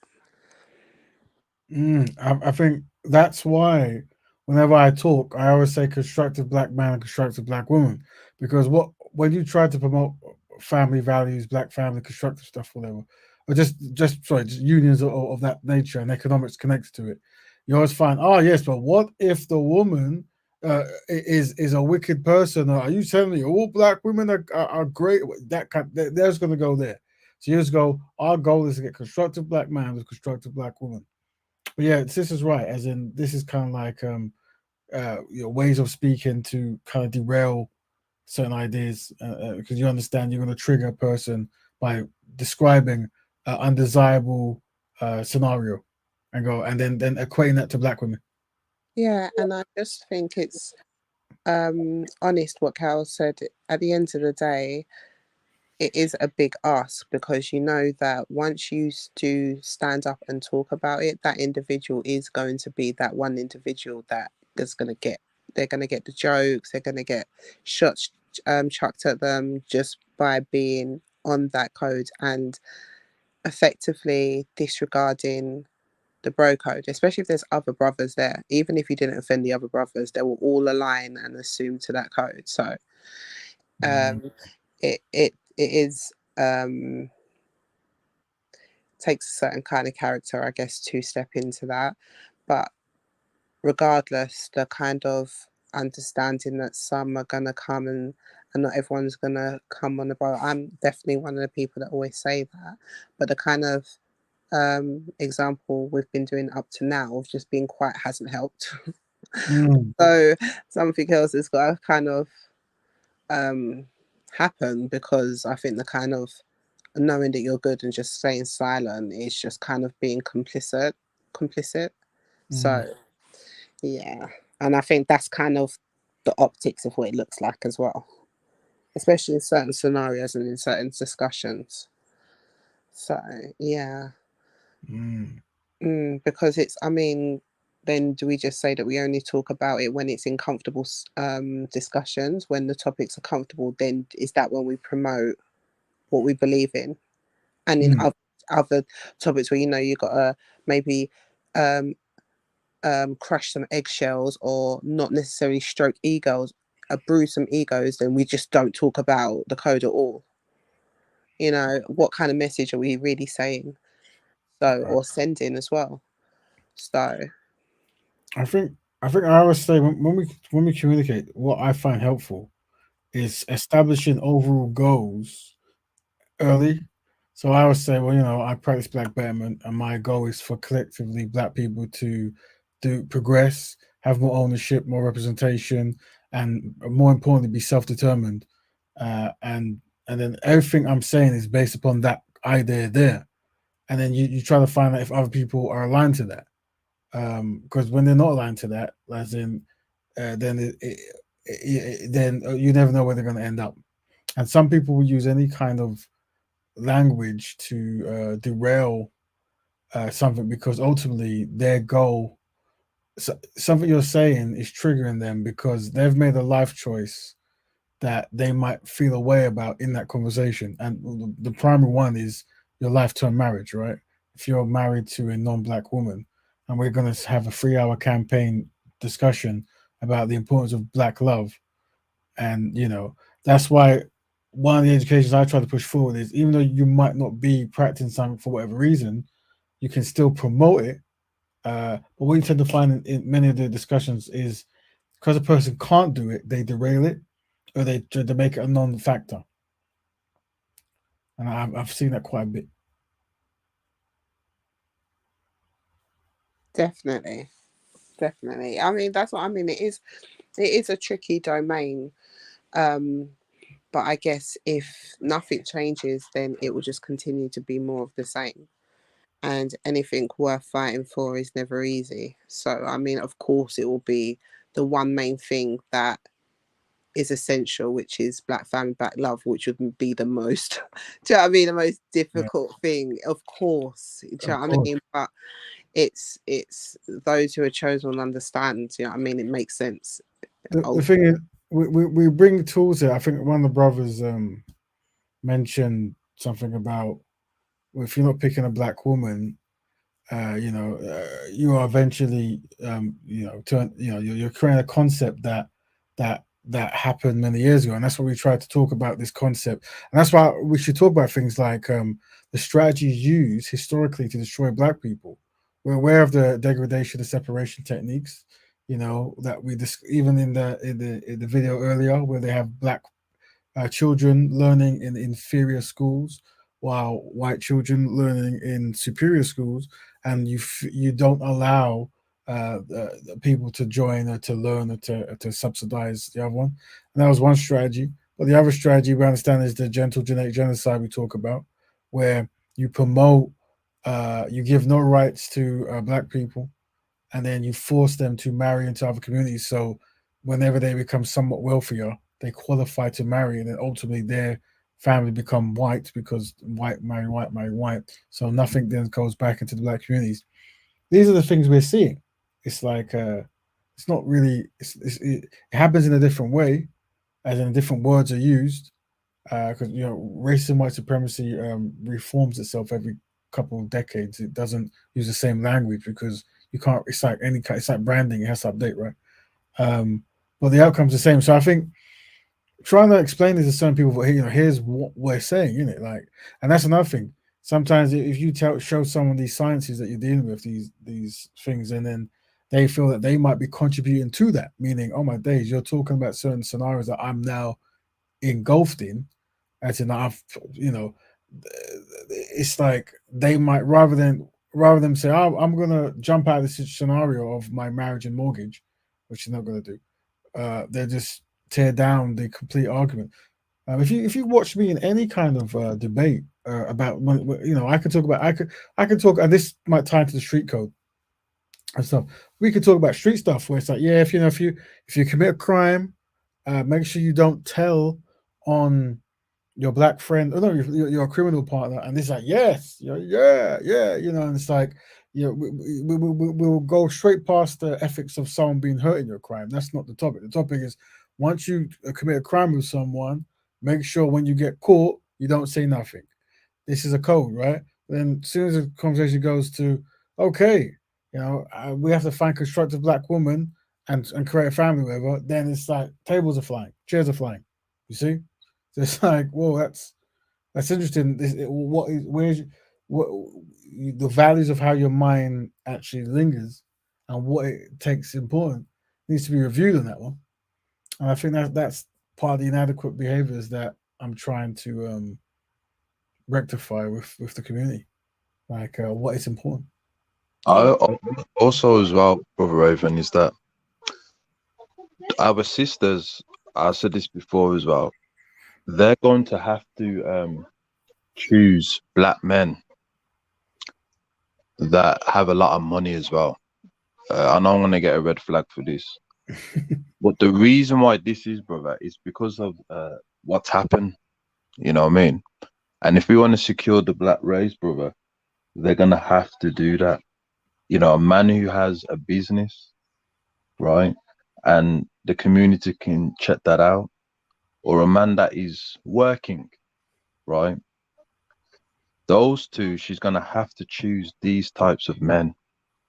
It is mandatory upon her. No more excuses. Hopefully these types of men are also on the struggle for our liberation. If not, then at least the black woman who is synchronized can at least use the resources to build up the community if the black man is not fully synchronized. Another thing is, our brother, the black woman must do this. Stop telling black men your body count. That's finished. Throw that in the bin. Because when you start telling them your body count, they'll lose respect for you. Any black man that asks you about your past relationship, you tell this black man, whatever relationship I had in the past has nothing to do with what we're going to go through now. All it's going to do is stir up problems between you and I. It's none of his business.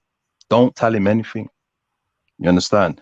we must promote these for our daughters, because too many times the black woman is on that bandwagon to tell the black man, oh, we can do what you can do. And you fail to realize that the black man is celebrated to have more than one woman.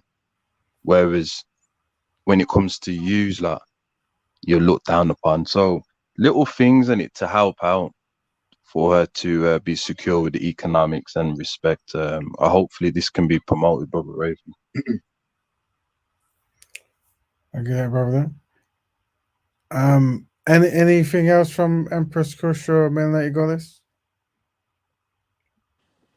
I think I'm starting to realize a bit more what Cal was saying, Brother Cal was saying, in regards to having some sort of new code or new brotherhood, because effectively that's what all of these other things are. They're kind of like some sort of inclusiveness and understanding to, do you know what I mean? It's trying to capitalize on whatever they're going through, and it's not your fault, it's whoever, the black woman's fault, kind of thing. So it kind of fundamentally, and like the incel groups and the man go your own way, all of these kind of groups, just kind of effectively means like a loss, do you understand, and the need of acceptance and things. So although I don't think that all of those people are necessarily needed to come over here, because some of them might have been too far gone, but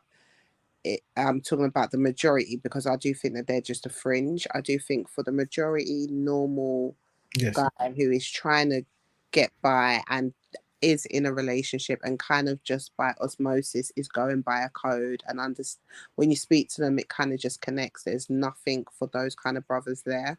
And they're the ones kind of doing the works. Do you know what I mean? So I do think that, and that's why those kind of conversations are never for those kind of brothers, if that makes sense. They're always these kind of like what Cal was saying, body count, just so much surface, basic kind of high school kind of back and forth rubbish. And it's like men in their like 40s, 50s, are at the helm of it. So you can kind of tell that if it was more of people who are actually like in relationships, in the grind, working, doing things, and relationship conversations would cater more to them, and real life issues and how to overcome it, or common back and forth things that are going to happen even in healthy relationships. Those kind of normal conversations doesn't even get a look in, because the kind of people who are orchestrating the kind of conversations are people who are not even in those relationships yet. They are the ones giving bad advice to everyone, if that makes sense. So they do need a kind of collective and a voice and a raise together, and to show they are a majority. Because I did say that, like, we got to be careful with certain statistics as well, because the statistics of the kind of cliche of the absent black father is no longer anymore. I think there was a study which showed that black fathers are the most present, especially in the UK. Like, they are so much present more than others, because they take it into account of even if they're not together, they're still, especially if they're not together, they're probably doing pickups at schools. They have to be more present, if that makes sense. So they are actually more present in their child's life. So when you have things like that, and we know that that's kind of changing, and black men are more in their child's life, where is that forum? Why aren't we hearing about that? Why aren't we, do you know what I mean? It's just these kind of voices of positive black men in the UK with black women going through normal life. They're not a voice. It's not a voice for them. It's just body count, or why the wooden woman is so angry, or look what happened with Sierra. It's just nothing that actually feeds the soul. It's nothing real life. It's nothing tangible, because look at the people talking. Look at the people who are the head, the gatekeepers. So yeah, I do think that there needs to be a set for those kind of brothers, because then they just start wandering into these kind of dark alleyways, which ain't good for them. Those dark YouTube streets. So yeah. Yeah, we've had a few guests, or one or two guests from those communities, and they are very easily triggered, and very hard to control themselves and seem to be in some kind of perpetual pain or something. I don't know. But when you did try to find solutions, they kind of ran from them, unfortunately. Exactly. So I And think Because that requires work. well, this is well, before you sit to jump in, this is something that I want to highlight to the brothers and sisters is when you look at a lot of these shows and new movements and stuff that highlight all these challenges, you notice that they never actually give an actual solution, a tangible solution. It seems to be a lot of finger pointing, and you're bad. That's why we're doing this, or whatever it might be, right? But what is the goals? You have to establish a goal. And I think when we were talking to some of these brothers and we tried to put a goal down, like, why don't we help you do this? Or why don't you do this and let us try to follow you? We even had ideas like, well, the way you're talking, we haven't experienced that. So why don't we set up scenarios where you go and talk to black women and we can record it and database it and that. And then obviously that, this is when they disconnect because like you said, the effort, and sometimes it's easier to look at your shortcomings as someone else's problem or someone else's fault rather than highlight that there's many things that you haven't done or could have done that you haven't done. So these are things, sometimes complaining is more entertaining to some people. Can I share with you guys? Recently, I was listening to a conversation that was on Clubhouse, and I was listening to people in UK, and it was what they call thought experiments, and they asked the gentleman. They said, "Which do you feel more connected to, a black woman or a white man?" They were asking that to men. Mm. Which do you feel you relate to? I think the question was, which one do you feel you relate to more? And there were only, I would say, if it was, I would say five or six gentlemen who were mostly speaking. There were more people there, but some people were on mute. Mm. Out of the six guys, I think I would just guess that all of them were under 30. Only two of them was saying, hands down, a black woman. What the hell Mm. do I can't relate to a white man? Everyone else was like, all of the other vocal people were basically saying, but he's a guy. You could talk about football to him. You could talk about women. You could complain about women. You could, you know, talk about the stock market. Like they were coming up with all of these topics of ways in which they could relate as men. And the two guys were like, bro, I talk to women all the time. And they was like, but what if she was ugly? They were basically saying, you the only reason that men talk to women is because they're attractive, right? So like it was so interesting listening to younger guys who, anywhere from I don't know, I'm hoping they were over 18, but from adolescence all the way to their 20s, you know what I mean? That and then they was like, yeah, okay, so if there were people on a cliff, that's what they went to, who would you save? Would you save they said like a black woman, like a very unattractive black woman, or was it a Pang white lady? I guess Pang means she's fine as hell, right? Mm. And they was like, oh, I might have to get the Pang thing, you know what I mean? And I was just like, damn, like because she's attractive, you're gonna save the white lady who's on the cliff over the black woman. And it just spiraled into so then when they tried to flip it, one of the guys said, he was like, okay, what about you ladies? And one of the guys said, come on, Brett, bro, you know they black power, they're gonna choose us. That's exactly what he said. And I was like, that's crazy. wow. That's crazy that they can count on the black women being loyal, right? And that means that they don't have to deserve our love. They don't have to deserve our loyalty. It's just given to them. And they could choose to take it or choose the Asian girl or choose the Latina or like I was just like, what am I listening to? So let me jump in on that. This is very important, and this what you said here could be part of a campaign in the sense of you have to be very careful because I'm well aware of that dynamic of many black men knowing that the black woman will pick the black man, so he then has options and he doesn't have to work up whatever. And I think what I've observed is because you know what I wish maybe we'll do it next week. There's a video. Let me see if I can. Well, hold on. I just want to see if it's in my shortcuts or whatever.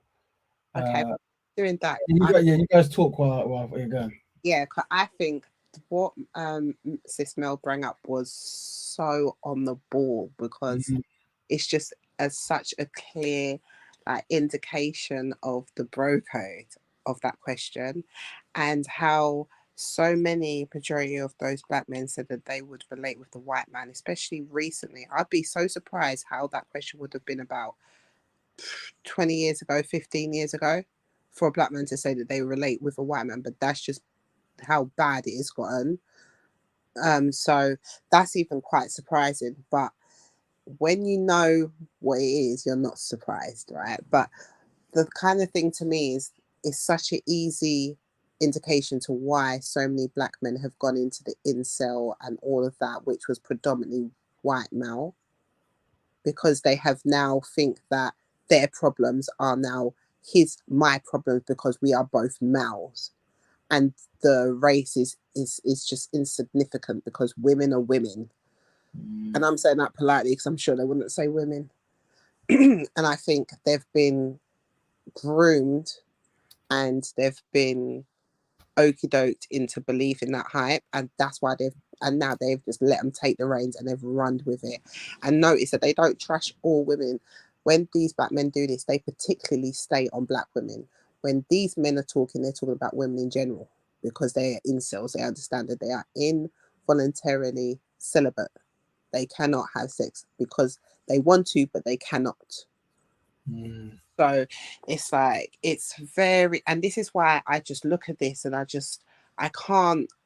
you can't expect black women to give it any respect, because it's like, this is not of you. This is not even, it's even this whole 6-figure thing. This is what black woman is going to expect a black man to have 6 figures in day-to-day life. This is not necessarily it's like, do you know what I mean? What's the average? How many millionaires is there? And it's like, so this is clearly the kind of old rhetoric of white people, of the footballer and the kiss and tell, and the kind of, that's from there. But somehow you've got black men telling another black men that, they just want 6 figures. 6 figures, where? When did this happen? What period was this? Was this between the SWV and the Mary J. Blige? Because I never heard this. I don't get where this happened. So it's just, when you see it, and when Mel asked that question, how much men said that, okay, we'll align with a white man. I'm not saying that black men didn't have their faults in the past, but that's one thing they would never have done. So it's just such an easy way to see how they've just been easily just let rip on this kind of rhetoric, which kind of leads to men talking about, I've even heard it go to the line of men talking about men being with men, and no women. Women just reproduce, and it's definitely verging into the delve of kind of homosexuality and things. So it's it's interesting how far down this kind of rabbit hole they're willing to go on this, and let their faces be attached to it. So thanks for that, sisters. So this is something that correlates with the last probably segment of the show, and that is this. I heard this a couple of weeks back, or months maybe, and I think he calls himself either Negropean or something like this kind of name. I don't know, but he's a dark-skinned black man who's married to a white woman, and the reason why it's quite poignant is because he's married to a white woman. But let me let the thing play, because this is from another black lady show. But just to hear this. Unapologetic Enropean, flag number 1. Okay, So he's in an interracial marriage. I know the wife is Albanian, and I think he might live in Vienna. I could be wrong. So he's in an interracial marriage. They have 2 children, a daughter and a son. I guess he does like Pan-Africanism based content. And I doubt that. there's a lot of black men like that on YouTube that talk black but date or marry white, and they also make, you know, black women bashing content despite them, you know, profiting off of that type of content to spin on their non-black wives. And why black women watch that bullish, I don't know. This really is the Godfrey effect, because if you remember last year in the summer, Godfrey, who has interracially dated himself several times, decided that he wanted to talk about these different interracial advertisements, and he didn't like it.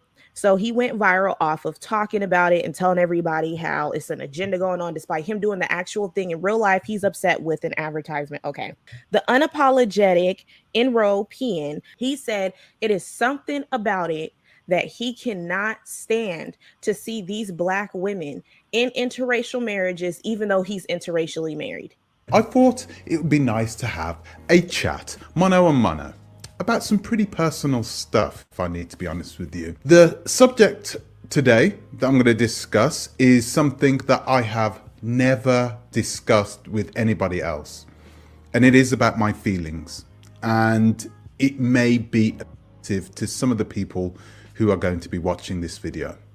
And I'm going to see if I feel like I need to apologize by the end of this video or not. I'm just going to go into this, guys, because I don't even know where to start. Ever since the beginning, for a long time, decades, I've had this feeling inside me. And this feeling has come from somewhere deep within. This is not something that I have that has been taught to me. My parents didn't teach this to me.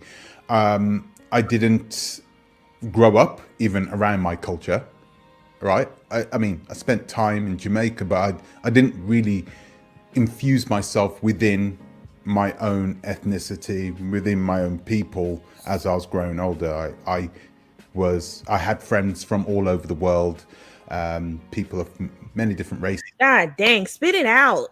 That as a creator, I'm sorry to scream you out here, but as a creator, I have felt it.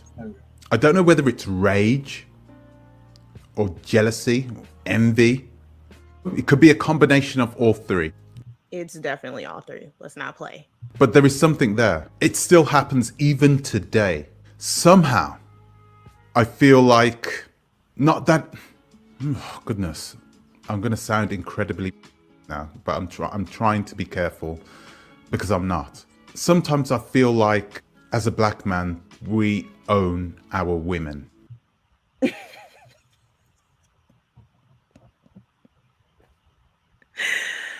Well, I mean, he's only telling the truth of how a lot of them think. I hope y'all are not shocked by this. I hope this is not actually new information. As a black woman, you should already know this. This is the same mentality. The moral story is there's a black man who's got some kind of page where he's married to an Albanian woman, and apparently he does African-based content. Apparently, I don't believe that to be true, but maybe. But he gets frustrated and upset when he sees black women with white men. And the reason I bring this up is because this is why we have to build in strategies, you see. Because black men know that black women are synchronized on average and prefer black men, they then feel that, you know, there's no effort that needs to be made. Because if something goes wrong, there's always the black women to pick up the pieces. And I'm saying, when you go against that and you actually go and marry a white man, or you go even further, you start speaking like this. Not that you should be, but like this. Slave master. Because the white man is the slave master.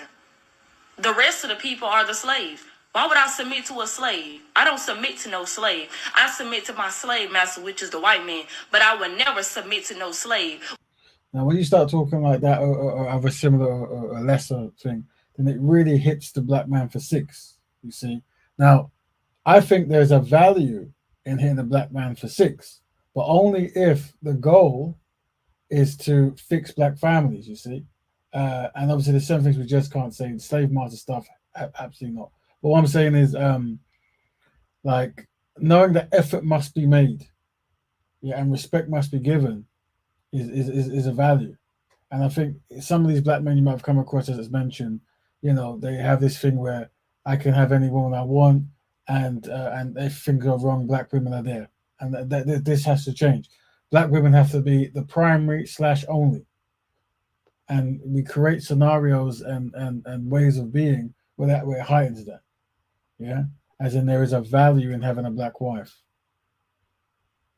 Raven, do you think black women should reduce or um, change, maybe not reduce, but change the black man's access to her Uh, in order for her to, because it seems like other groups are seeming like to acquire them requires effort.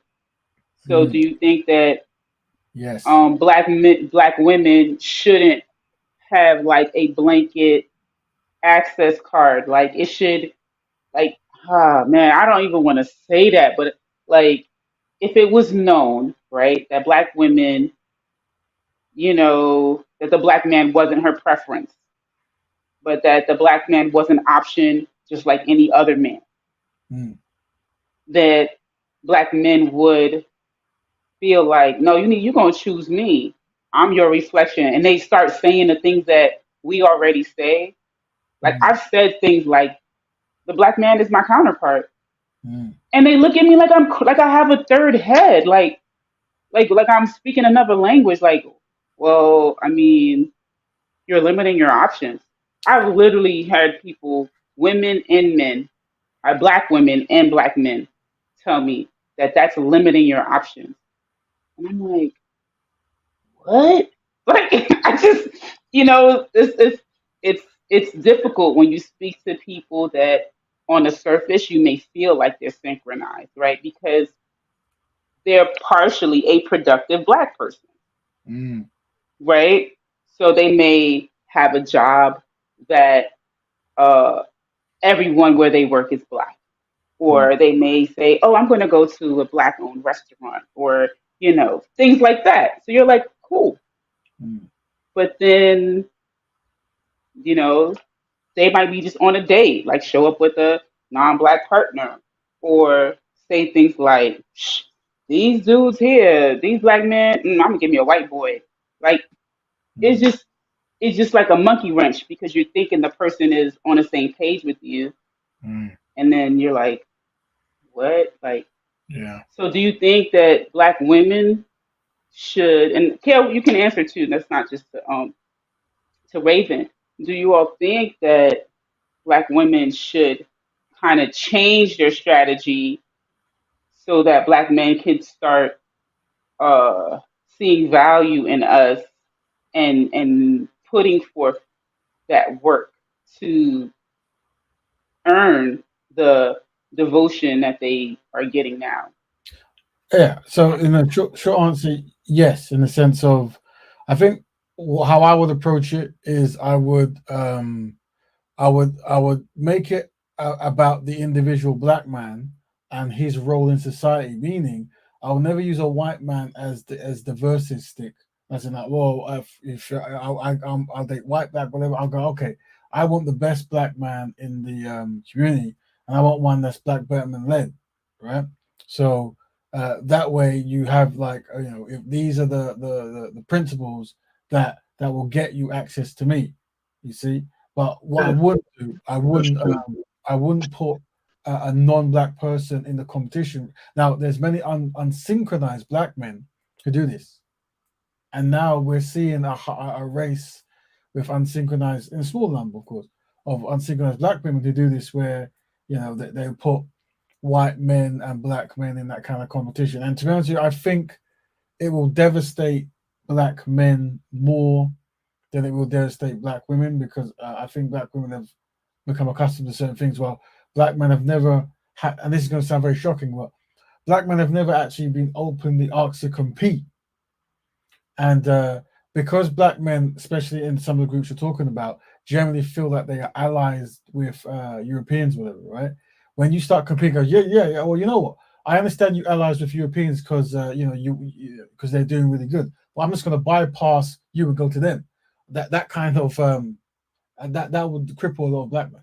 I don't think because they would never expect to hear those combination of words, and then But despite that, there's definitely not the the solution, and the reason is because historically, anti-black racist white men knew strategies to destroy black people, and ultimately, that was one of them.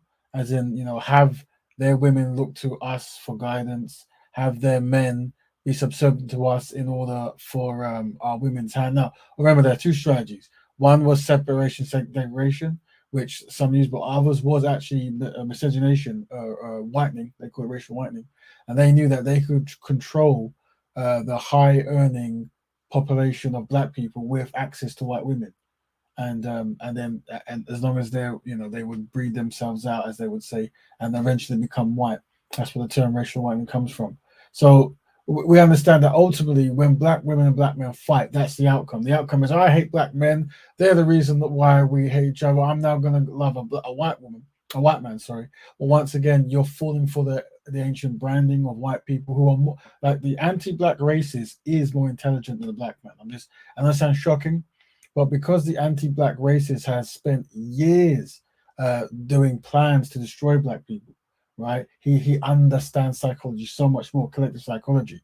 So you have to be aware of that. So if you find yourself as a black man find a black woman, and vice versa, and the outcome of that for a solution is to marry a white man, then the historical branding, or white woman, I should say, either way, then the historical branding of the white man, the more intelligent anti-black racist, when it comes to actually collectively, you're falling for that strategy. And if you want to be smarter than the anti-black racist, you've got to reject it, because it's that achievement. Once they achieve, it's that achievement no matter what, by any means necessary. The achievement is to disrupt the black family, and you can use the people in your community to do such. And that's why a few weeks ago we unpacked what racial whitening was, how it worked, and how effective it is in Argentina and Brazil and Australia and certain parts of America, the Native Indian kind of parts, I would say. Very effective. And in my estimation, any kind of swirling and philosophy that tells the black man or the black woman that your life will be better with the descendants of the people who murdered your entire family, I can see that they're more intelligent in their branding, and that we're so unaware and unprepared that we just don't see it coming. We just don't see it coming, you see. That's why there's much work to be done, you see. I totally agree, because all the non-Africans have been doing is marketing on the black woman's physicality and her thought process. Remember this, black women, in order for non-African women's beauty to be the pinnacle on the stage, your beauty must be assassinated. And in history, we've never needed to assassinate other women, non-black women's beauty to uplift the black woman. You've always been that. So all the non-African man's doing is just capitalizing on your original essence, and then giving the dopamines for us black men to see, wow, look, they can do it. Like all this lip implants and butt implants now, it's just to get rid of that fact of, oh, we can design our own black woman, but you can look like that. So imagine if the black woman was to control that and say what Brother Raven was saying, okay, well, I'm interested in a synchronized black man. In order for him to get me, these are the requirements, and not fall into the narrative of we need to be with unsynchronized men, or the non-African women are better than that. If you were to control those urges, just like what we've got to do. I've never been with a non-African woman before in my life, and people know the background I'm coming from, my ancestry, everything. I've never touched them. I've had arguments with black men in the 90s. They're trying to persuade me, this and that. Whenever the white woman would like me, some black men will try and fight me. I'd have to defend myself and tell them I'm not interested in the white woman. I've never touched them before. Why? Because I'm all about promoting the product of I should be with the black woman, and I should have black kids. You understand? And it doesn't matter what I see on the TV, right? Any form of replicants of the black woman, it's false, because you're not original and you're not the black woman. So we have to have that mindset of making our dopamines rely on that. So the validation is that when I see the black woman, even though I'm married, when I see the black woman, my dopamines tells me, in order for you to feel good as a black man, always accept the black woman. And I get the dopamines of it all the time. And I'm in my 40s. So yeah. Yeah. Connecting dopamine and pride to openly supporting black women is important. There's a brother called David Ross. I don't know if he's new, but he said he identifies as a black person. I'm just questioning because he made a comment that black women are headaches, and that's very unsynchronized. So I just was thinking, yeah. What is black love? Black love is constructive black man, a constructive black woman, making a constructive black family. David, do you support this concept? Feel free to jump in the link. We're going to end soon, but people with different philosophies, we do want to hear your opinions to an extent, because sometimes there's new ideas coming through that we're unaware of. But definitely in the Black Betterment broadcast, we support Black Betterment, and we understand that black people come in two versions, don't they? Really, the man and the woman. So you can't leave one behind. Does that make sense, David? But would you like to jump in the show, David? Yes or no? If not, we're going to end it. But we always invite people with new ideas to explain what they mean. Sometimes we might read too much into certain things, but we do support black love here and black women here. And and if you are a man, or by your namesake, then we're trying to learn from the lessons of the shows, and that is if black men are unsynchronized, we try to educate them on how to be synchronized and try to gauge their values, you see. And maybe because they might have been conditioned to feel a certain way. We just watched a video about a black man who's married to a non-black woman, Albanian woman, or a white woman. And, that's his happiness, allegedly. But yet there is something inside him that when he sees a black woman with a white man, he goes absolutely mad. So that shows you that psychologically something is happening, and obviously there's an expectation that he hasn't actually reached yet because maybe he doesn't see too many of that happening. But when he does, But then it's that kind of what's that word? Cognitive dissonance, isn't it? Where you're practicing something that drives you mad. You see, and you haven't identified that, have you? And there is this kind of double speak cognitive behavior patterns that goes on in so many of our brothers and sisters, and that's why we try to have these conversations. And that individual here, this gentleman here, No, I was never him. Don't know much about him. Don't listen to his show, but he isn't best pleased when he sees black women with white men. And what is interesting is you do. Not that I'm making comparisons or whatever, but for the most part, you do see when black women do pick white men, they do obviously pick, the CEOs and the high earners or whatever it is. And this is just, I could be wrong. I could be wrong. Now we have a movement of swirlers and stuff from the women's side, but generally there is the bitter levelness in the black women towards the white men is lower. So for example, you tend to find that the black women dating the white men, and I don't mean to be disrespectful, it's because they couldn't necessarily maybe find a black man. That sometimes they make it very clear from the research I've done that ultimately, they would want to be with a black man, but they couldn't find one in their opinion. So they ended up with a white man. While with the black man, they could find a black woman, but they in their mind, they were tapping into something, of a more remarkable nature, or once again, they envy the father of the non-black person, and marrying his daughter is one of the best things they can ever achieve. But family, we have hit that minute mark now. So if Brother David ain't going to jump in to explain what he means, then we can leave it to the last words from Empress Kush Kel. A minute, guys. Unless I've got any other questions, we can extend it for that. But it will be the last round if that's the case. No, another great show, bro. I wanted to just get so the clarity to my question.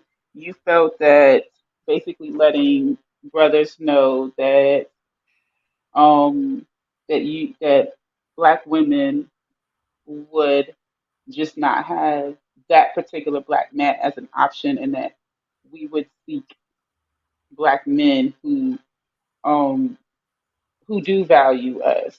Yes, more And than that. I don't really think that's I don't think that's No, good. what And what what? hear me out why I don't think it's good. Yeah, Because usually a black man who feels that way doesn't feel that anyone wants us. So they're just like, yeah, good luck finding someone who wants you anyway. You see what I'm saying? Like that's not a good enough. Like it's still us giving our a blanket loyalty no, to black men, and us discriminating against a certain type of black men. I think that's what we're doing now, let me right? That's exactly what we're doing now. So that's not let me explain. anything new. I Mhm. think black men, women might not understand this, but what's meant to drive many men is competition. And That's right. if you understand how to tap into a black man's competition. So, for example, you see this individual here when he was finding a white woman, he was competing with other men to be with that white woman, right? But when he saw a rich white man with a black woman, he felt defeated. Yeah, he felt destroyed. You see, that's what this is about. He couldn't control his fury, and he had to make a whole podcast in bright colors about it, right? So what I'm saying is, if you tap into that understanding that black men or men compete, then what you can do is you could go, I'm a black woman, and what I desire is a leader, someone who's going to change the black community, someone who's going to work with other constructive men to do, high value things or economical things or whatever. So that's what you need to do to be with me. So you then make the black man compete with himself, yeah, to achieve a certain standard. You raise the benchmark. Excellent. Yeah, but Excellent. what you're doing is you're making black betterment the pillar, you see, and you're coming to knowing that these are my values. Yeah, it's almost similar to like when Asian women or other women who are Muslim, when they want a man, what they go is they say, oh yeah, you're like a decent man, but you need to be Muslim. So they make a pillar, you see, and then, okay, if you want me to marry you, do this pillar. Well, I'm saying that pillar helps that particular woman in her culture, but the pillar that can help black people in our particular culture is black betterment. Yeah, and then you have that as your pillar, saying, I want a black betterment man who has these values, and they exist.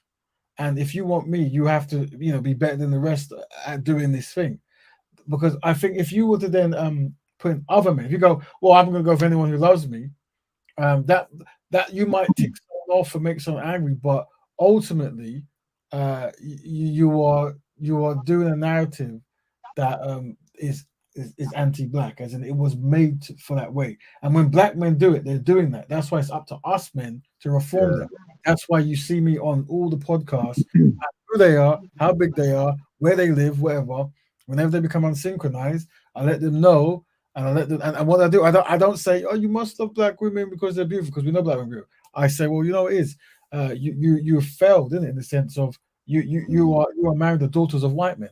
You see, Yeah. that's your goal. You're married to daughters of white men, and you cannot compete with those white men, because those white men own all the media devices out there, and they promote their own woman, right? But you can't even match them like for like, so you want to marry into them. And that's when they go, oh no, and then once again the competition starts, and now they have to try to justify, and they can't, because what I'm saying is correct. So that's how you have to kind of break through a man's ego, give him a goal. But unfortunately, I think you're tapping into it right. Without giving people goals, or black men goals, then they become lazy, you see, and you can give them goals, but that's how I would approach it. But how you interpret that is, you have to let us know.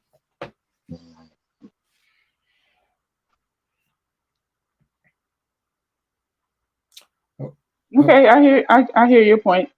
But sisters, if there's any kind of topic, because this is like if there's any, like, I'm eager to know the challenges as black women face, to which I suspect there's so many. And the idea is when you confess these, the black men will come together to try to give solutions best we can. So never feel away, because these are very good questions. But if there's any kind of topics you want to start tackle or retackle, let us know, and next week we'll do it. But the goal is to have black men optically and openly love and support black women. Like 100%. There is no second place, third place. Literally, that's the goal. And I challenge any black man who tries to shoot me down. I challenge any black man who tries to shoot me down. I look forward to it. So yeah, let us know. Any last words before we leave?